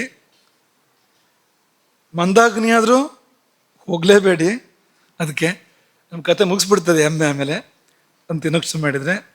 ವೈದ್ಯರ ಸಲಹೆ ವಿಷಯ ಬೇರೆ, ಅದರ ವಿಶೇಷ ಸಂದರ್ಭ ಸನ್ನಿವೇಶಕ್ಕೆ ಅವರು ಚಿಕಿತ್ಸೆಯಾಗಿ ಮಾಡೋ ಸಂದರ್ಭಗಳು ಬೇರೆ. ಮಾಮೂಲಾಗಿ ಅಗ್ನಿ ಭಾಳ ಗಟ್ಟಿ ಇದ್ದರೆ ನೀವು ಅದನ್ನು ಜೀರ್ಣ ಮಾಡ್ಬೋದು. ಎಮ್ಮೆ ಹಾಲು, ತುಪ್ಪ, ಮೊಸರು ಇಂಥದ್ದನ್ನೆಲ್ಲ. ಇಲ್ಲದೆ ಇದ್ದರೆ ಅದು ಜೀರ್ಣ ಆಗುವಂಥದ್ದಲ್ಲ. ಹೋಳಿಗೆ, ಹಳೇದು ಹೋಳಿಗೆ, ಇವತ್ತು ಮಾಡಿದ್ದಲ್ಲ. ಮೇಲಿಂದ ಎಮ್ಮೆ ತುಪ್ಪ ಗಟ್ಟಿ ಇರುವಂಥದ್ದು, ಇದು ಅಗ್ನಿಗೆ ಬಹಳ ಒಳ್ಳೇದು. ಒಳ್ಳೇದು ಅಂದರೆ ಅಗ್ನಿ ಹೋಗಿ ಅದು ಇನ್ನೇನೋ ಆಗಿಬಿಡುತ್ತೆ ಆಮೇಲೆ ಅಂತ, ಅಗ್ನಿಯನ್ನು ಹಾಳು ಮಾಡುತ್ತೆ ಸಂಪೂರ್ಣವಾಗಿ ಅಂತ. ಹೀಗಾಗಿ ಇದೆಲ್ಲವನ್ನೂ ಗಮನಿಸ್ಕೋಬೇಕು. ಒಟ್ಟಿನಲ್ಲಿ ನಮ್ಮನ್ನು ನಾವು ಅವಲೋಕನ ಮಾಡ್ಕೋಬೇಕು. ಮುಖ್ಯವಾಗಿ ನಮ್ಮ ಅಗ್ನಿಯನ್ನು ಅವಲೋಕನ ಮಾಡ್ಕೋಬೇಕು. ನಾವು ಮೊದಲೇ ಹೇಳಿದ ಹಾಗೆ ಅಗ್ನಿ ಚೆನ್ನಾಗಿದ್ದರೆ ನಾವು ಚೆನ್ನಾಗಿರ್ತೇವೆ. ಅಗ್ನಿ ವಿಕೃತವಾದರೆ, ಅಗ್ನಿ ವಿಕಾರಕ್ಕೊಳಪಟ್ಟರೆ ನಾವು ರೋಗಿಗಳಾಗ್ತೇವೆ. ಇನ್ನು ಅಗ್ನಿ ಆರಿ ಹೋದರೆ ಶಾಂತೇಗ್ನೋ ಮ್ರಿಯತೆ, ಹೋಗ್ಬಿಡ್ತೇವೆ ನಾವು. ಯಾಕೆ ಅಗ್ನಿ ಬಗ್ಗೆ ಜಾಗೃತಿ ಬೇಕು ಅಂದರೆ, ಅದು ಆರಿದರೆ ಮನುಷ್ಯ ಸಾಯ್ತಾನೆ, ಅದು ವಿಕಾರಕ್ಕೊಳಪಟ್ಟರೆ ರೋಗಿ ಆಗ್ತಾನೆ. ಅದು ಪ್ರಕೃತಿಯಲ್ಲಿದ್ದರೆ, ಅದು ಸಮವಾಗಿದ್ದರೆ ಆರೋಗ್ಯವಂತನಾಗಿರ್ತಾನೆ. ಹಾಗಾಗಿ ಆ ರೀತಿಯಲ್ಲಿ ನಾವು ಇರಬೇಕಾಗತ್ತೆ. ಅದಕ್ಕೆ ಬೇಕಾಗಿರ್ತಕ್ಕಂಥ ಎಲ್ಲ ಉಪಚಾರಗಳನ್ನು ಮಾಡಬೇಕಾಗುತ್ತೆ ಅನ್ನೋದು ಇವತ್ತಿನ ಒಂದು ಪಾಠದ ತಾತ್ಪರ್ಯ. ಮೊದಲೇ ಹೇಳುವ ಹಾಗೆ ಇದೇನು ಈ ಪಾಠ ಇದೆಯಲ್ಲ, ಇದೊಂದು ಸ್ವಲ್ಪ ನಿಮಗೆ ಇದು ಮಧುರವೋ ಅಥವಾ ಉಪ್ಪು ಹುಳಿ ಖಾರ ಮಸಾಲೆ ಆ ರೀತಿಯದಲ್ಲ ಪಾಠ. ಇದು ಸ್ವಲ್ಪ ಸಪ್ಪೆ ಪಾಠ ಅಂತ ಅನಿಸ್ಬೋದು, ಸಪ್ಪೆ ಪ್ರವಚನ ಅಂತ ಅನಿಸ್ಬೋದು ಇದು. ಯಾಕೆಂದರೆ ಇದರಲ್ಲಿ ಕೇವಲ ಮನೋರಂಜನೆ ಅನ್ನೋದು ಉದ್ದೇಶವೇ ಅಲ್ಲ, ಜೀವನ ಸುಧಾರಿಸ್ಬೇಕು. ಪ್ರಾಚೀನರು ಯಾವ ಬೆಳಕನ್ನು ನಮಗೆ ಕೊಟ್ಟಿದ್ದಾರೋ ಆ ಬೆಳಕಲ್ಲಿ ನಾವು ಬದುಕಬೇಕು. ಹಾಗೆ ಬದುಕಿದ್ರೆ ಚೆನ್ನಾಗಿ ಬದುಕ್ತೇವೆ ಮತ್ತು ದೀರ್ಘಕಾಲ ಬದುಕ್ತೇವೆ, ಆರೋಗ್ಯವಾಗಿರ್ತೇವೆ. ಅಂಥದ್ದೊಂದು ಅದ್ಭುತವಾಗಿರ್ತಕ್ಕಂಥ ಜೀವನ ವಿಧಾನವನ್ನು ಪ್ರಾಚೀನರು ನಮಗೆ ಕೊಟ್ಟರು. ನಮ್ಮ ಪ್ರಾಚೀನರಿಗೂ ಪಾಶ್ಚಿಮಾತ್ಯರಿಗೂ ಏನು ವ್ಯತ್ಯಾಸ ಅಂತಂದರೆ, ಅವರು ರೋಗ ಬಂದ ಮೇಲೆ ಏನು ಮಾಡಬೇಕು ಅಂತ ಹೇಳ್ತಾರೆ ಅಲ್ವಾ. ಬೇರೆ ವೈದ್ಯ ಪದ್ಧತಿಗಳು ಕೆಟ್ಟ ಮೇಲೆ ಏನು ಮಾಡಬೇಕು ಅಂತ ಹೇಳ್ತಾರೆ. ಆದರೆ ಆಯುರ್ವೇದ ಅಥವಾ ನಮ್ಮ ಪಾರಂಪರಿಕವಾಗಿರ್ತಕ್ಕಂಥ ಜೀವನ ಪದ್ಧತಿ ಏನು ಹೇಳುತ್ತೆ ಅಂದರೆ, ಹೇಗೆ ಕೆಡಿಸ್ಕೊಳ್ಳದೆ ಬದುಕ್ಬೋದು, ರೋಗ ಬಾರದಂತೆ ಹೇಗೆ ಬದುಕಬಹುದು, ಆರೋಗ್ಯವಾಗಿ ಹೇಗೆ ಬದುಕ್ಬೋದು. ಮಾತ್ರ ಅಲ್ಲ, ಈ ದೇಹದ ಮೂಲಕವೇ, ಈ ದೇಹದ ಸಾಮ್ಯಾವಸ್ಥೆಯ ಮೂಲಕ ಹೇಗೆ ಪರಮಾತ್ಮನನ್ನು ಸೇರಬಹುದು, ಹೇಗೆ ನಾವು ನಮ್ಮ ಜೀವನ ಪದ್ಧತಿಗಳ ಮೂಲಕವೇ ಪಾಪಗಳನ್ನು ಕಳ್ಕೊಳ್ಬೋದು, ದೋಷಗಳನ್ನು ಕಳ್ಕೊಳ್ಬೋದು, ಜೀವನ ಪವಿತ್ರವಾಗ್ಬೋದು, ಆರೋಗ್ಯಪೂರ್ಣವಾಗ್ಬೋದು. ಎರಡು ಒಂದೇ. ಅದು ನೆನ್ಪಿಟ್ಕೊಳ್ಳಿ. ಆಯುರ್ವೇದ ಏನು ಹೇಳುತ್ತೆ, ಧರ್ಮಶಾಸ್ತ್ರ ಅದನ್ನೇ ಹೇಳುತ್ತೆ. ಧರ್ಮಶಾಸ್ತ್ರ ಏನು ಹೇಳುತ್ತೆ, ಆಯುರ್ವೇದ ಅದನ್ನೇ ಹೇಳುತ್ತೆ, ಯೋಗಶಾಸ್ತ್ರವು ಕೂಡ ಅದನ್ನೇ ಹೇಳುತ್ತೆ. ಅದರ ಅರ್ಥ ಏನು ಅಂದರೆ, ಧರ್ಮಶಾಸ್ತ್ರ ನಮಗೆ ಧರ್ಮವನ್ನು ಕೊಡ್ಲಿಕ್ಕೆ ಹೊರಟಿದೆ, ಯೋಗಶಾಸ್ತ್ರ ಯೋಗ ಸಾಧನೆ ಹೇಳ್ತಾ ಇದೆ, ಆಯುರ್ವೇದ ಆರೋಗ್ಯವನ್ನು ಹೇಳ್ತಾ ಇದೆ.